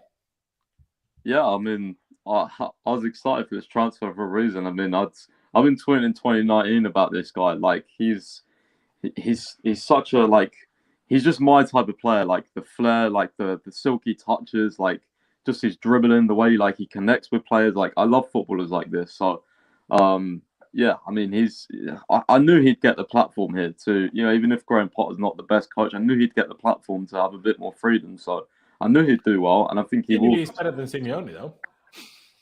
Huh? Seemingly Potter's better than Simeone, though. The way he looks at football, yeah, definitely. Yeah. Tactics, I'm not so sure about. And riling up the team from the sidelines, yeah, no, I agree. Yeah, but no, I mean, you can just see Felix is he's just loving his football again. So yeah, I mean, I'll plan to give him and Enzo an 8.5. It may seem high, but they were just individually really good in my opinion. So, you know, and I think on another day we should have won this fucking game. So if we had a penalty, but and he probably the game felt like if we were going to get a penalty, it would be given to him. I have no idea. It would be him or Havertz. I bet. It would be him or Havertz. Maybe Reece. I bet. Actually, now that I'm thinking about it, and I've heard that like Havertz practices the penalties, I think it would be Havertz probably. Maybe it would have been. I sorry, I had to mute you quickly. I don't know if we can find a way for you to not touch your mic. Where it's always like, tick, tick, tick. You probably can't hear it, but hey, it's fine. The man's 8.5. You're going to give him, yeah? Yeah. I don't know who will take penalties, but I'll be interested when we get one. But I think Felix is just enjoying his football, and it's just nice to see. Like, it's nice to see a player that you want to watch again. Like, I want to. Even though we drew today, I want to watch him again tomorrow. Like, he's that type of player for me. So I just thank God this time we don't have to wait until next week, but have a game on Wednesday. Exactly. But there you go, Clutch. 8.5. Are you going to agree with Pys and Felix's rating? I gave Enzo 8.5, right? You did. Then yes, I would give him. I personally think Felix was the best player on the pitch today. I thought, like, I said this against whenever he got sent off. It was against Fulham, right? I can't remember. Yep. I'm now officially a Felix stan. I love that. I love the way he plays. I agree with Pius. Like, he's the type of player I love to watch. So I'd give him an 8.5. I thought he was brilliant. I hope he's the one taking penalties because I would love that. But he might be the kid. But only if he stays in the summer. If there's even the smallest chance he leaves, then he doesn't need to take penalties. Bro, if we do not sign him because we still have Mason Mount, I will officially become an Mason Mount hater. Officially. Yeah, no. Yeah, I might agree. If Mount becomes a reason for not signing Felix, that is a travesty. Let's not talk that into existence, shall we? Damesh, do you agree on the 8.5 for Felix? Yeah, I gave Enzo an 8.5, and I'll give the same for Felix. I thought they were both equally sort of quality for us today. Like, Joao Felix, man, this guy, man, he's just so good, man. Like, it's honestly like we're sort of watching. I wouldn't say the levels of that Hazard again, but it's been that sort of like excitement that Pies and Clark sort of mentioned about wanting to see an excitement in the player. And like every time Joao Felix got the ball, his touches, his flair, like just link up play was brilliant as well with the attackers and the midfielders as well. Took the goal really well as well. It's an easy finish, but we've been stinking out finishes with the attackers we've had. So it's nice to see a change. We can be sort of like clinical in a way, and it's weird because what everyone thinks of Joao Felix now is what everyone thought of what Havertz would be when we signed him, and it's mad. Like I saw a tweet from someone. I was like, wow, yeah, that's actually so true. But yeah, I really hope we keep this guy, man, and he definitely has to be one of the first names on the team sheet with every fixture that we have, man. He's just so good, man, and like Clutch said, I hope he's on penalties as well because obviously that will sort of stat pad him in a way as well, and you never know, boys. He might. It's never going to happen, but you never know. He might be in the race for the golden boot. Who knows if on penalties? But that's if the referees do give us penalties. Didn't look like that today, sure. Exactly, for sure. So, but yeah, Joao Felix, man, so good, man. I just can't wait to see him cook against Dortmund, man. And the next game that we have, I believe, is Southampton at home. I think it is. Yeah. Correct me if I'm wrong. Yeah. And I've every confidence that you'll do well. Hopefully, mate. Honestly, I'll say something that people might even find crazy. Because obviously Hazard always played wide and Felix is playing this middle. I can't even remember. Maybe Joe Cole, I guess, was also wide, but would be a little more central sometimes, maybe. But I can't actually remember if I've ever, and I guess I didn't see Zola, have a player that plays down the middle seem the way Felix does, because usually those types of players that are like Felix is and can like look so stand out-ish in a game of football, to do that in central areas where it's the most crowded usually is so impressive. And again, I can't even I feel like we've not really had that, because Juan Mata was obviously a very different style of player. So even though Mata stood out incredibly because he was absolutely superb, in slightly different ways. So the way Felix does it, I can't even remember us ever having that. It's crazy. Let me get this super chat by Super Jumpy on. I thought Clutch was mad for a sec. Relief now. Hey, that's it. I can't do this anymore. I gotta go. Bye. Hey, you should take it as a compliment. You look like a 23-year-old Premier League footballer. You know, when I'm 7 years older. Crazy. Exactly. That's what I'm saying. I mean, he didn't call you Ronaldinho at least, so you know. It's a positive. Yeah, let's get. I remember a time before Mason Mount was born. Imagine that. Yeah, let's not get into that one, please. Mihailo Mudryk. I don't really know what I want to make of this again. Really, he had that one really bad touch when I think he just ran too fast to control the ball. That's what it looks like to me. And he never gets the ball again. But then every time he got it, I'm like, well, you're about to do something. And that pass to Havertz, I know Havertz was probably an edge offside, even though, again, when they showed us the graphic, it didn't look like it.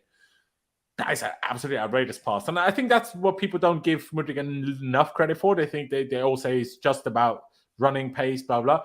He's not played a lot for us, but he's already played some outrageous through balls that I honestly didn't necessarily expect to come from him, if I'm honest. But he needs to fix his touch a little bit. Because obviously in the end, it led to the goal, but he had a heavy touch, stormed past it, then good side tackle to win it back, and then Enzo played the assist to Felix. And there was another situation where he just had a bit too heavy of a touch, and I'm like, don't turn into Werner, please, where he can't control the football. I'm sure he won't, but he just needs to fix his touch. He can't be like that. I don't know. It's similar to last week. He did more, and he looked certainly sharper on it, like himself than he did last week when he was clearly still suffering from that cold. But a little bit like last week, he just felt a little bit isolated in a lot of the game. I mean, he had only 29 touches. Last week, he had 19. And this week, he played a good bit more because last time he was subbed off at halftime and had 19 touches. Now he was subbed off after 67 minutes and had 29 touches. So, I mean, last week gave him an NA. He definitely played too much now to give him an NA, but it still doesn't feel like he did much wrong. So even though he wasn't influential, I kind of want to give him a 6 because I genuinely feel like, and maybe I'm excusing him too much and blaming Cucurella a bit too much for it. But I genuinely just feel like if he just got the ball more, he would have been way better. So I don't really want to blame him too much for it. So I'm going to just give him an average 6.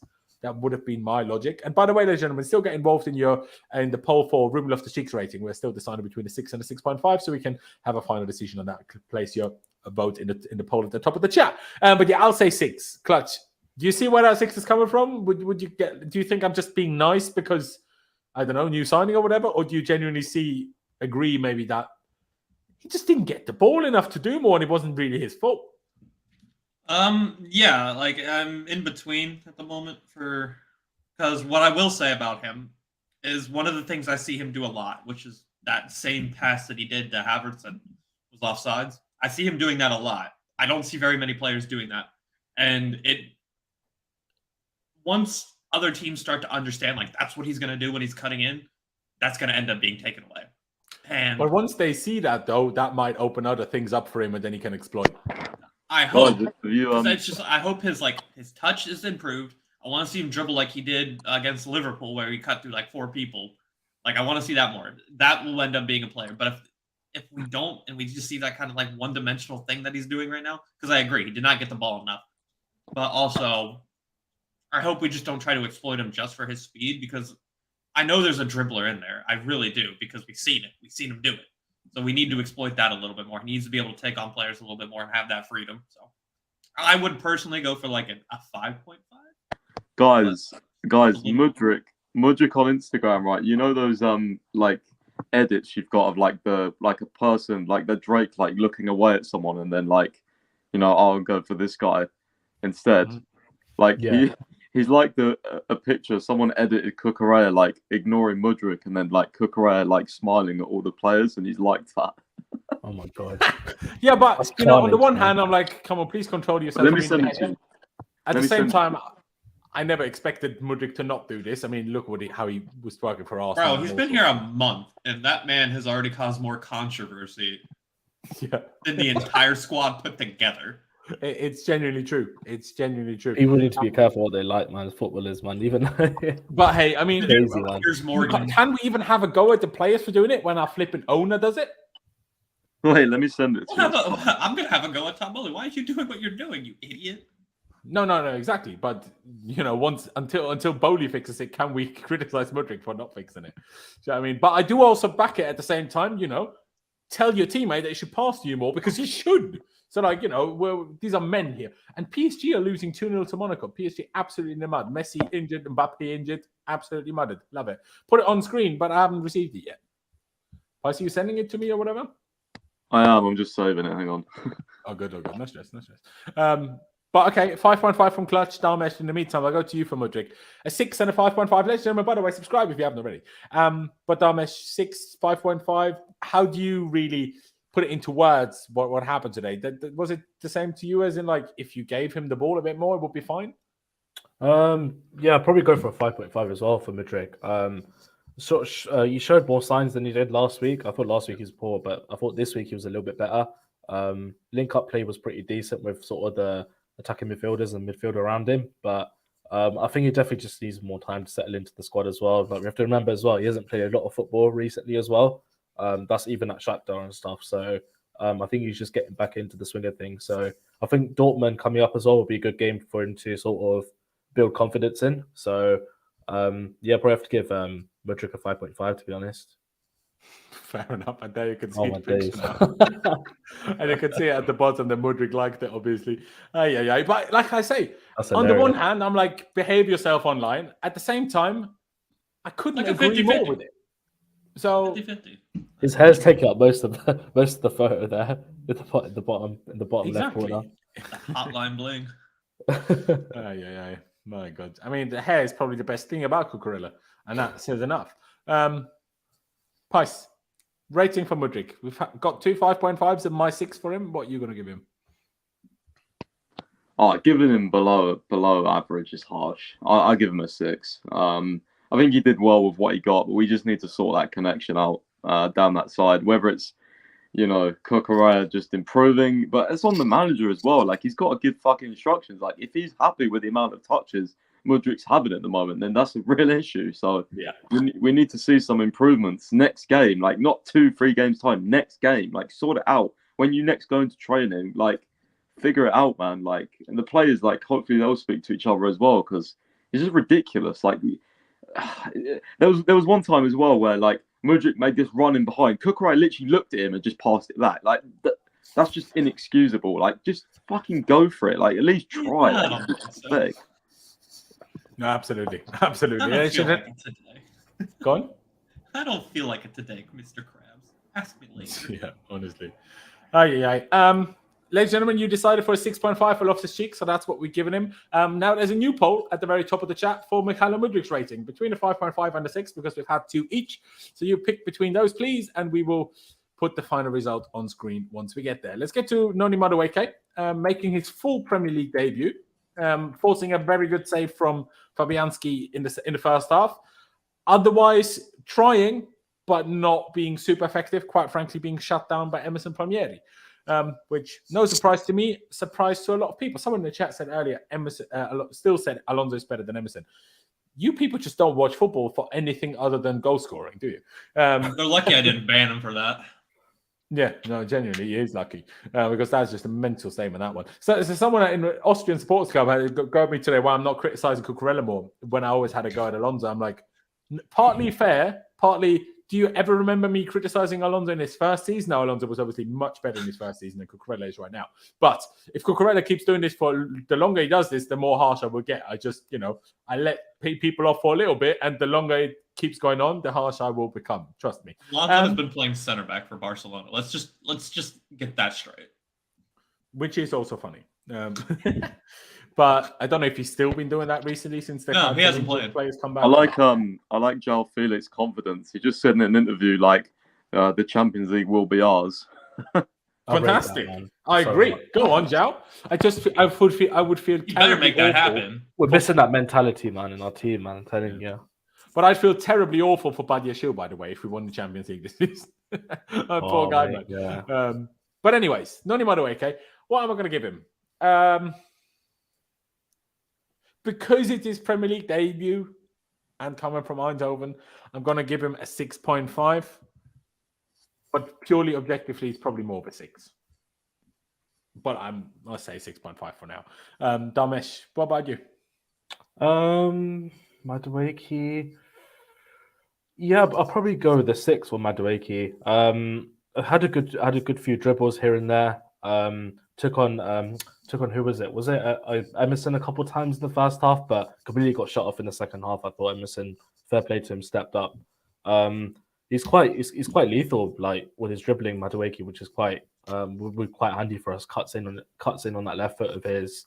Can go either way, to be honest, as well. And yeah, it was a little bit quieter than Mudryk, I thought, but I thought his defensive tracking back was good as well to help Reece, apart from the goal, obviously, where that wasn't the case. But I thought throughout the game, he was doing well going forward and back, and obviously he's had a lot of injuries as well at PSV, so it's just positive to see him sort of back on the pitch as well, maybe get some more game time and sort of build up his tolerance for the Premier League, and we'll see how he does. Is he part? He is part of the Champions League squad, isn't he, or is he not? No, he isn't. No, he's not. Okay, yeah. So yeah, he'll start against Southampton. I'm pretty sure of it next week. So it'd be good. It'd be good to see like a debut goal or debut assist for him. But yeah, that's all we can really go off, to be honest. So yeah, I'll probably give him a 6. I mean, he nearly got his debut goal last week, didn't he? When on that corner, that cross, when unfortunately the Fulham player got in between. That's like, even if you don't think it's like a 6.5 is fair, but a 3 is way too hard, I think. Anyway, Pys, 6.5 from my end. 6 from Darmesh's end. What do you think? Are we being too nice? Do you agree with Izzy Tizzy?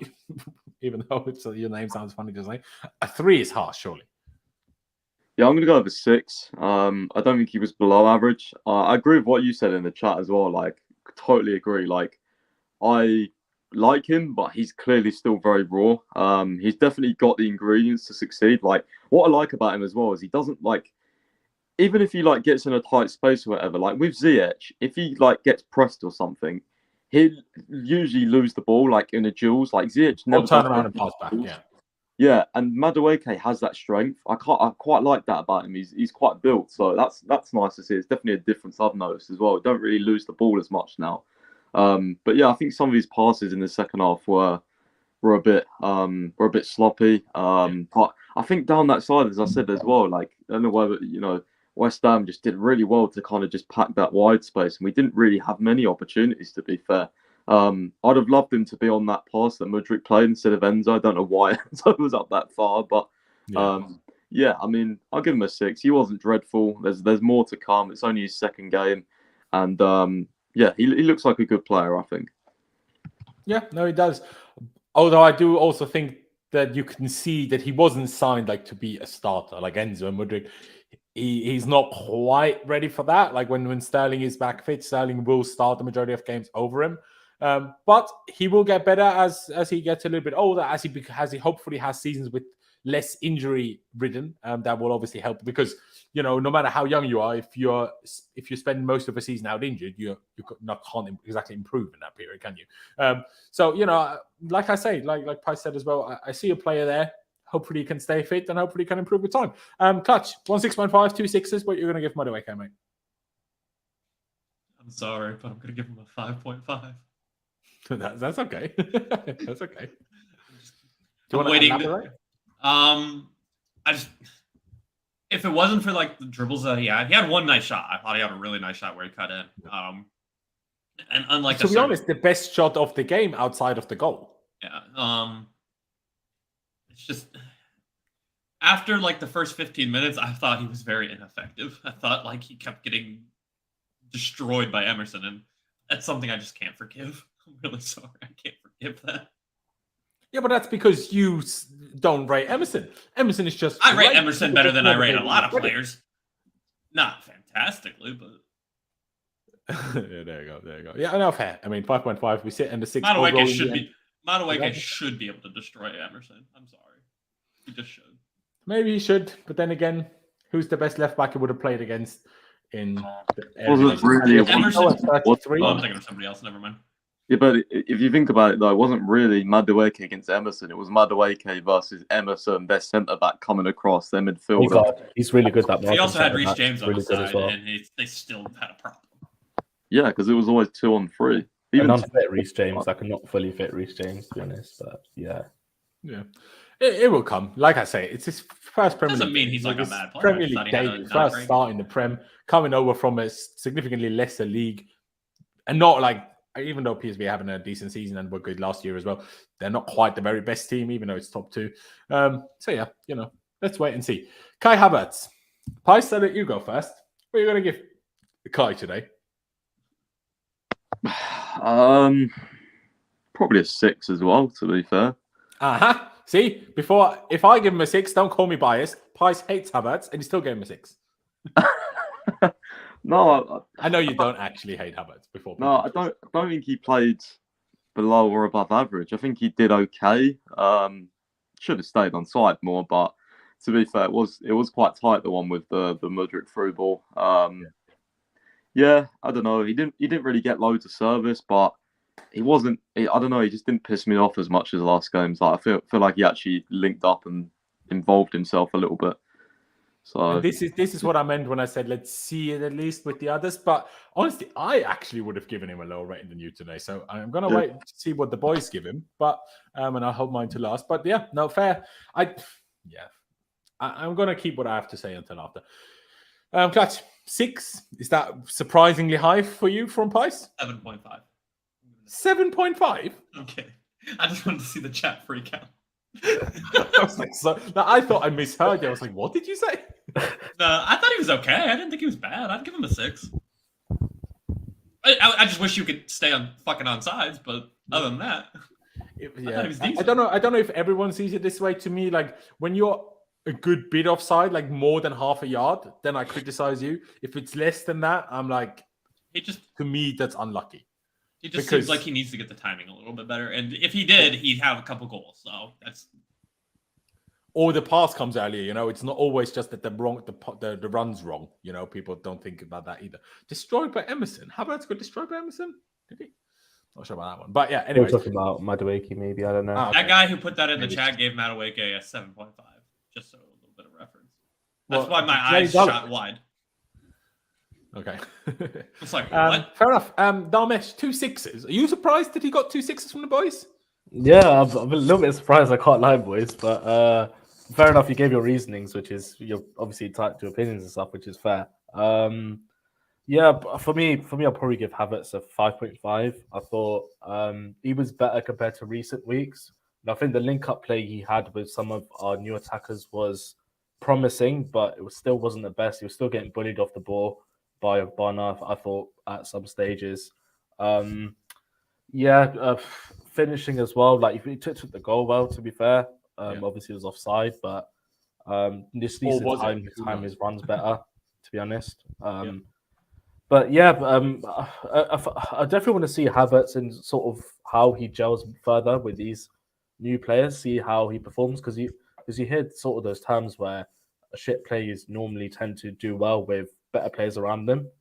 So it could be the case with Havertz. You never know with, say, that same front three or different front three that we play with him with a new player. So for me, a 5.5, man, for Havertz. So I definitely think it was better than what we've seen, but still not Chelsea level, to be honest, from what I expect from a starting sort of centre forward striker for Chelsea. So yeah, 5.5 for me.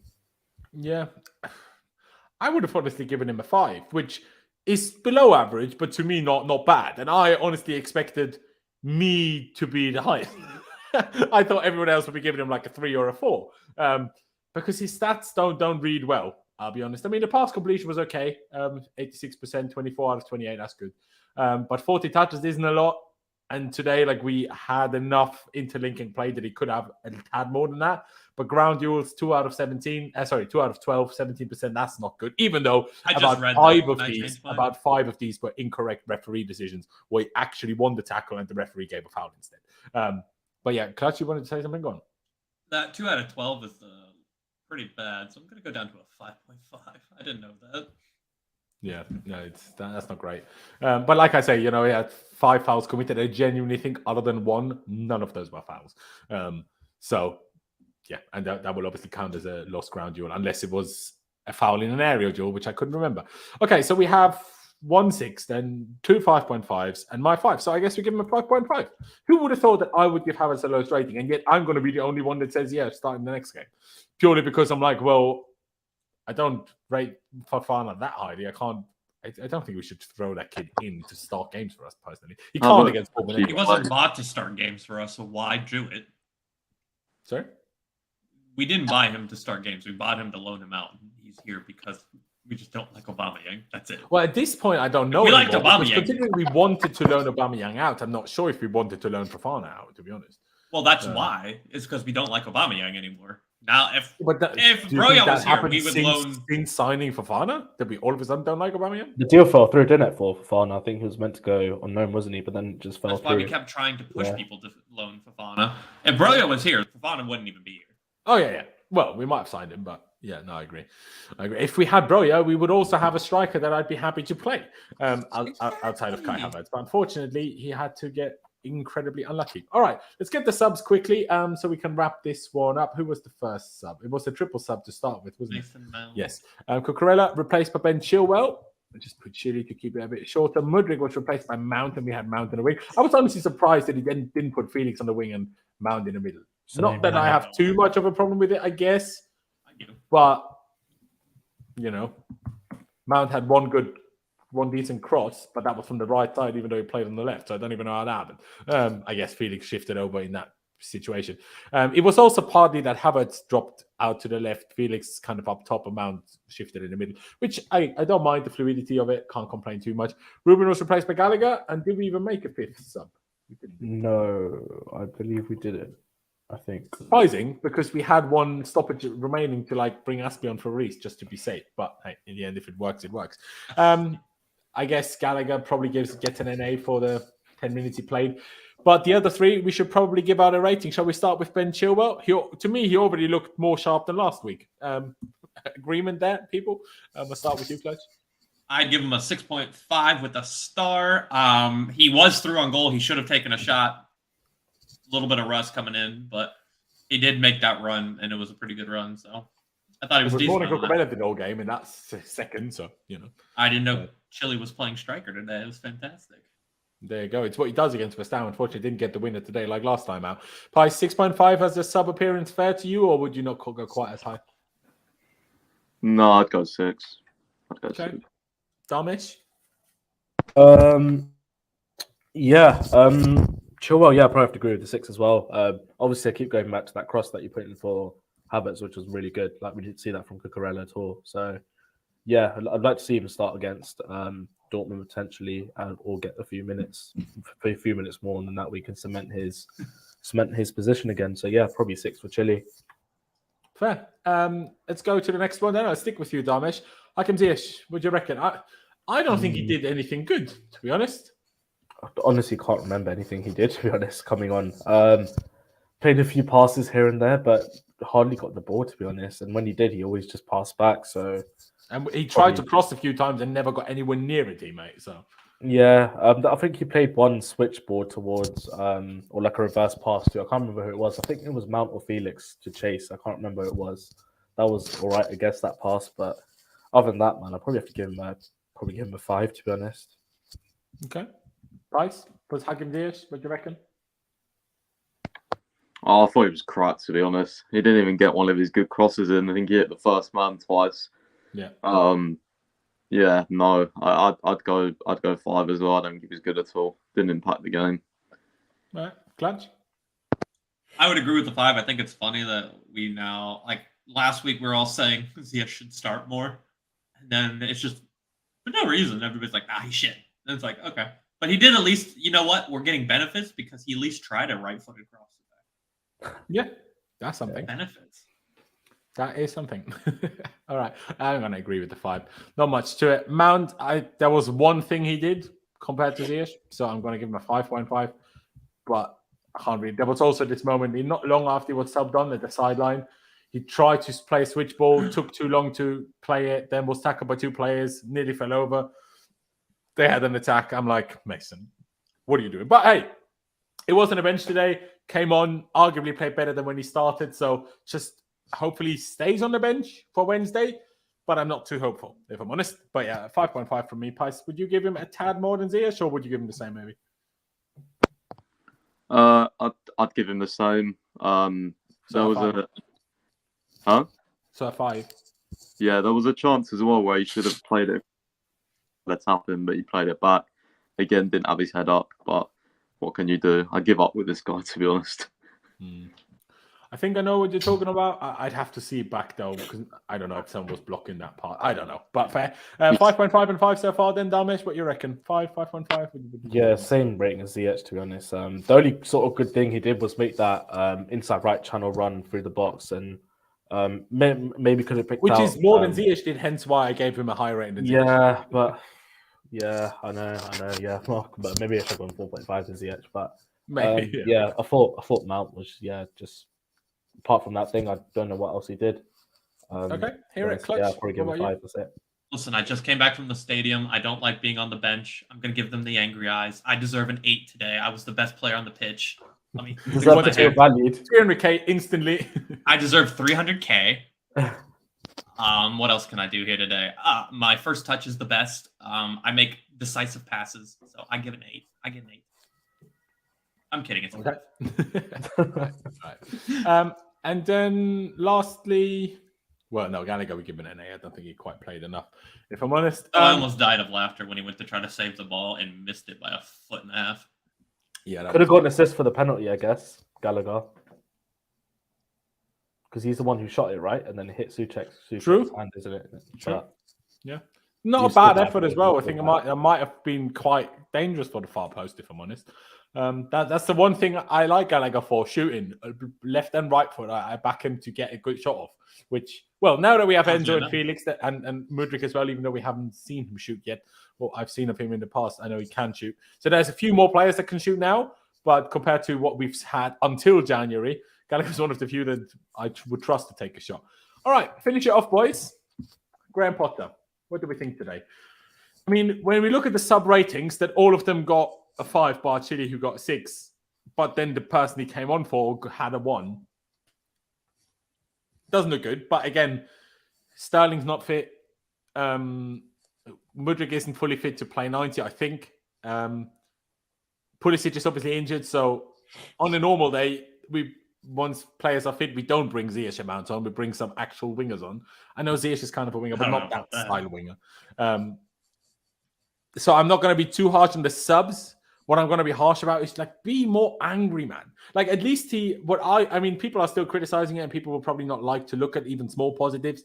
I do think he's actually getting a bit more animated on the sidelines already. He gets into it a bit more with goal celebrations, with being happy or annoyed by when things happen. So maybe slight improvement on that sense compared to maybe before the World Cup or whatever. But yeah, I was pretty happy with the team. I thought the way we played was pretty decent. Obviously, it slowed down as the game went on, but you can't put all of that on the manager, obviously, right? Again, I can only repeat myself. We had the very same issue in attacking-wise, even worse issues at the beginning of the season under Thomas Tuchel. So, which is obviously a different situation. You would expect the new manager to be a bit better, but then the injuries hamper it. What will I give him today? I don't know. It is, to be honest, it is true. The lack of raging and anger is to Southgate. I kind of agree with this. I don't think tactically he's anything like Southgate at all. But in terms of character, it does feel a little bit like that. I won't even lie. They even have a similar face. If Potter doesn't have a beard, it kind of looks like Southgate as well. Yeah, what am I going to give him? I don't really know, because I don't know. People are angry and people are like 1 win in 13, but I don't know how much of this is necessarily down to the manager today. In terms of being angry with his post-match comments, sure, but if I'm rating of the game and what happened, how much of that is Potter's fault? Do I think we win if Fofana plays instead of Havertz? No. Do I think otherwise the team was good? Yes. Except Lewis Hall not being in the squad and being used over Cucurella. I don't know, man. I'm going to say 5.5 because I still think certain things could be better, need to be better. But I don't think he was awful enough to be dishing out much lower than this. I know some of the chat will want this, but I'm not fully in agreement with you guys. By the way, the chat has for Mudryk decided on a 6, so we will give him that 6. But Clutch, why don't I go with you first for Graham Potter? What would you give him, man?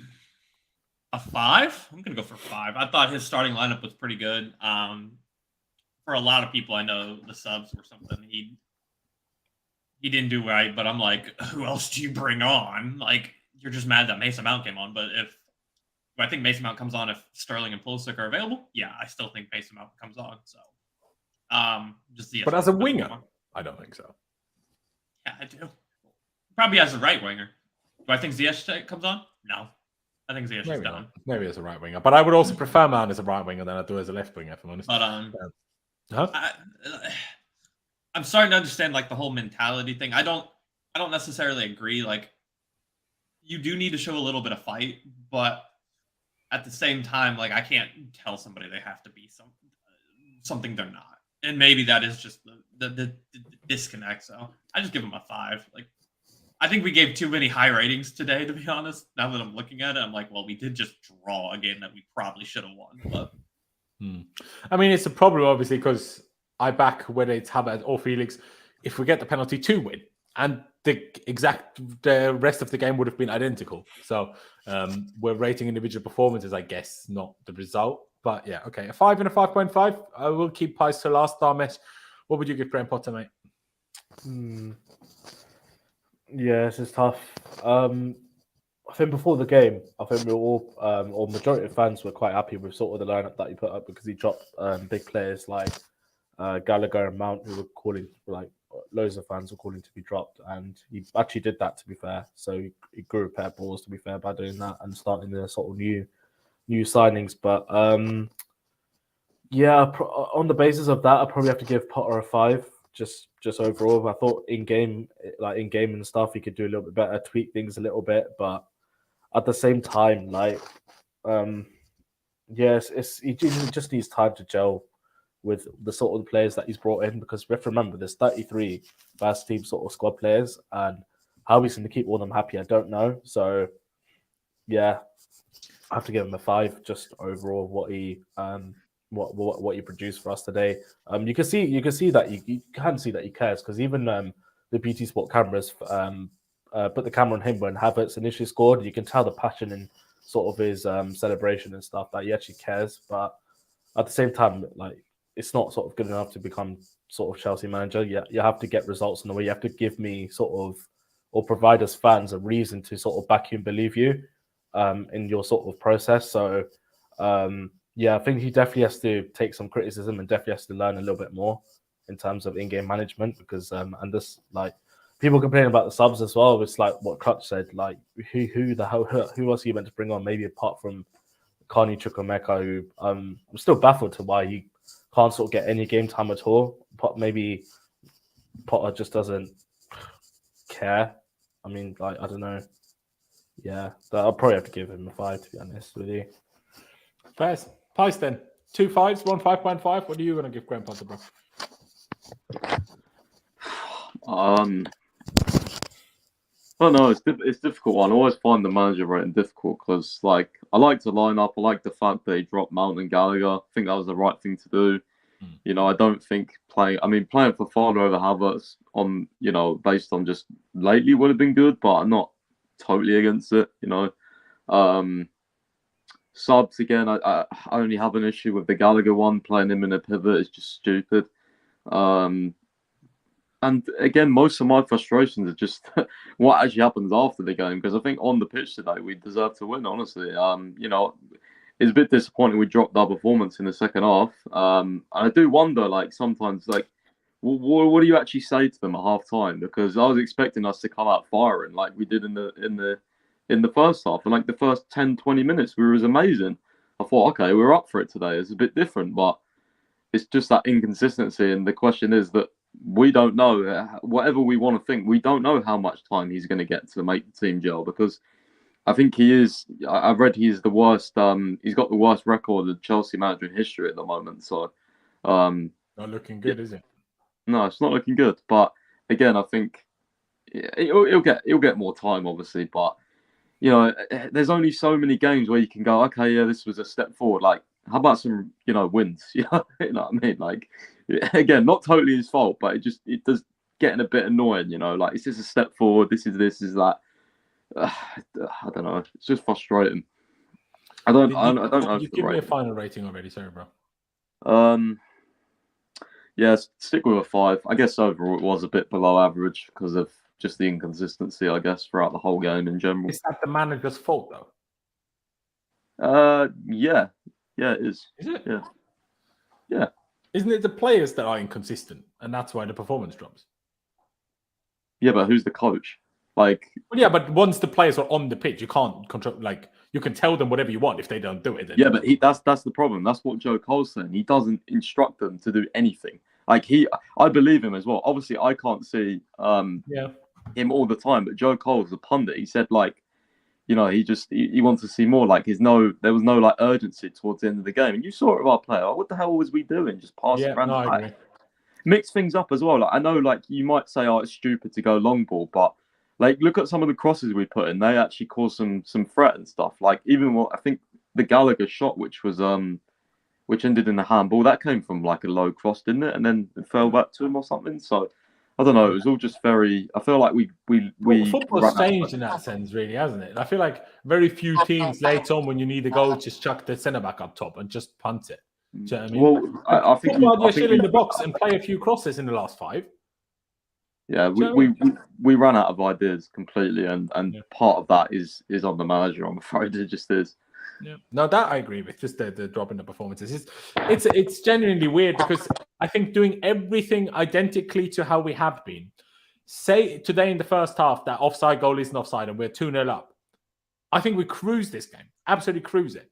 And then if that happens on 3 games in a row and we go 2-0 up and we win the game relatively comfortably, once that happens, the inconsistencies drastically decrease, in my opinion. The results auto increase because the problem is we play well for 20 minutes, we don't get a goal, and then the whole confidence in the team drops. They're like, okay, we're playing well and we're still not scoring. So that already makes us worse.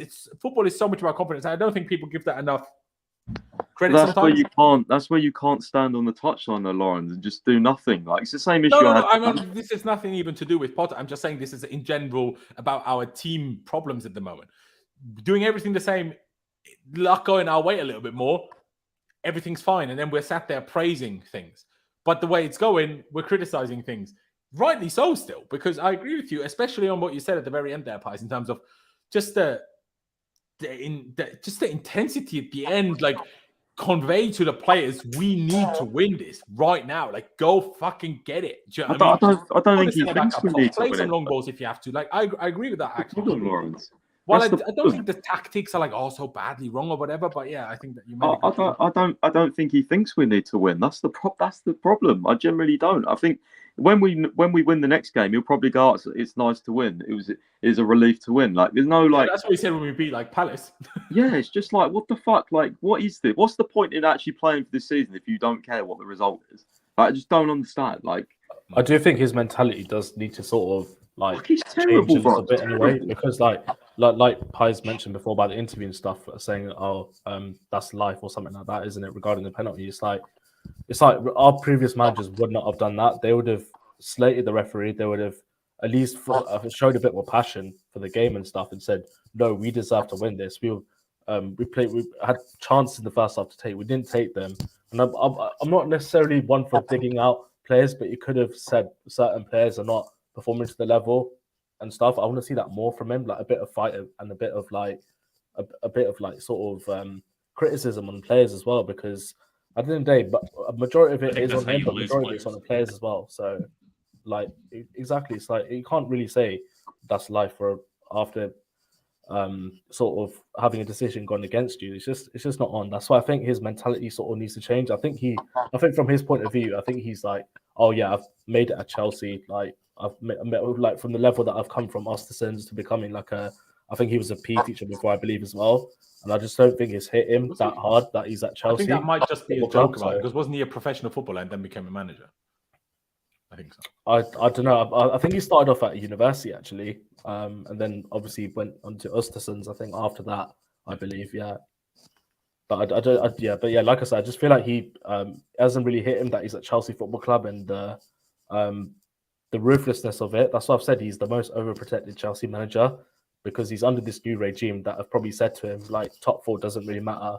Like, you don't really need to get top 4 this season or top 6. We'll give you till whenever. So, yeah, I hear you. It's awful. By the way, shout out Zvo. Definitely have you on in the future at some point. Absolutely.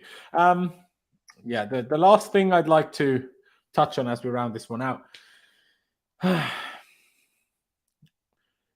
Obviously, we're now going into Champions League, and we will have a preview on Tuesday. But with the, like, you know how I always say it's pointless sacking a manager. If we get knocked out of the Champions League, do you then might as well sack Potter? Or is it still a case of let the transition run its course, and only after the transition has run its course, then you change it? That's where I guess it becomes difficult. Because again, the other point to make is still who is available. I don't want Zidane. I don't want Pochettino. Hansi Flick is not happening, as much as all of you people, tell yourself it is. It's not. Germany have a home Euros. You don't get bigger than a home tournament in football. You don't leave the Germany post a year before the home Euros. No one does that. And then who do you get? Do you know what I mean? Like that's why it's like, who is the manager that you're going to get? Because it's not going to be Tuchel. He's the one that's available. But everybody else, what you're going to do. But I mean, you're going to get Pep when they come down hard on City. That's what's going to happen. Yeah. Although after his reaction yesterday, that doesn't really seem like he wants to leave either. But I guess once they're proven guilty, but I will take them 2 years if ever. To be fair, Pep's available. I'm sacking Potter tomorrow. Yeah, no, absolutely. I'm sacking him tomorrow if Pep's available. But Pep's not available. But Pys, is it a case for you if Champions League also doesn't go well, then you might as well, or do you think just let him finish the transition? I don't know. I don't know, because I don't know who I'd want to come in, to be honest. But there has to be a certain point where you're like, yeah, you just don't get it, like get out sort of thing. Like I don't know when that'll be, but I just honestly, like, the thing is as well, is like what I find interesting is Chelsea fans, like, I know they love Tuchel, but our fans, especially online, have been wanting this sort of like back the manager like sort of thing for ages. And the fact that he's already kind of pissed off the majority of our fan base is not a good look, even though they wanted this. So, but they don't really want it. They tell themselves they want this. They don't really want it. That is literally just Chelsea fans being spoiled. That's all it is. They want whatever is not happening. They want transition and they want backing a manager, but they don't transition understand is not losing. Is not winning. It doesn't matter. That's the team, though, bro. It doesn't matter. No. It's not necessarily, transition but it can be. Is losing. It's growing many things. But when we have Tuchel, they're like, keep the manager, when we still had the ownership of sacking the manager regularly. Now, but as soon as performances dropped under any manager, whether it was Jose, whether it was Conte, whether it was Tuchel, the fans got on the back of it, because they're like, oh no, I don't want it. And, it's fans want their cake and want to humans. make their cake. It's not even just fans. Humans want whatever they don't have. It's just that's unfortunately how humans work. We've been going for 2 hours, 10 minutes. I've got something to do. So, we'll talk about the whole Champions League Potter thing again on Tuesday. Ladies and gentlemen, appreciate you all for watching. If you're still here, please hit that subscribe button. Hit the like button down below as well. Become a member if you fancy that.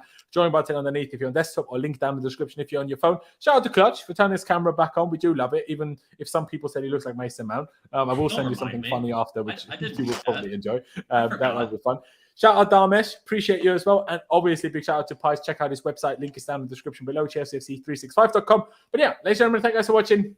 Up to Chelsea, upwards and onwards. At least Spurs are losing. So we'll see you next time.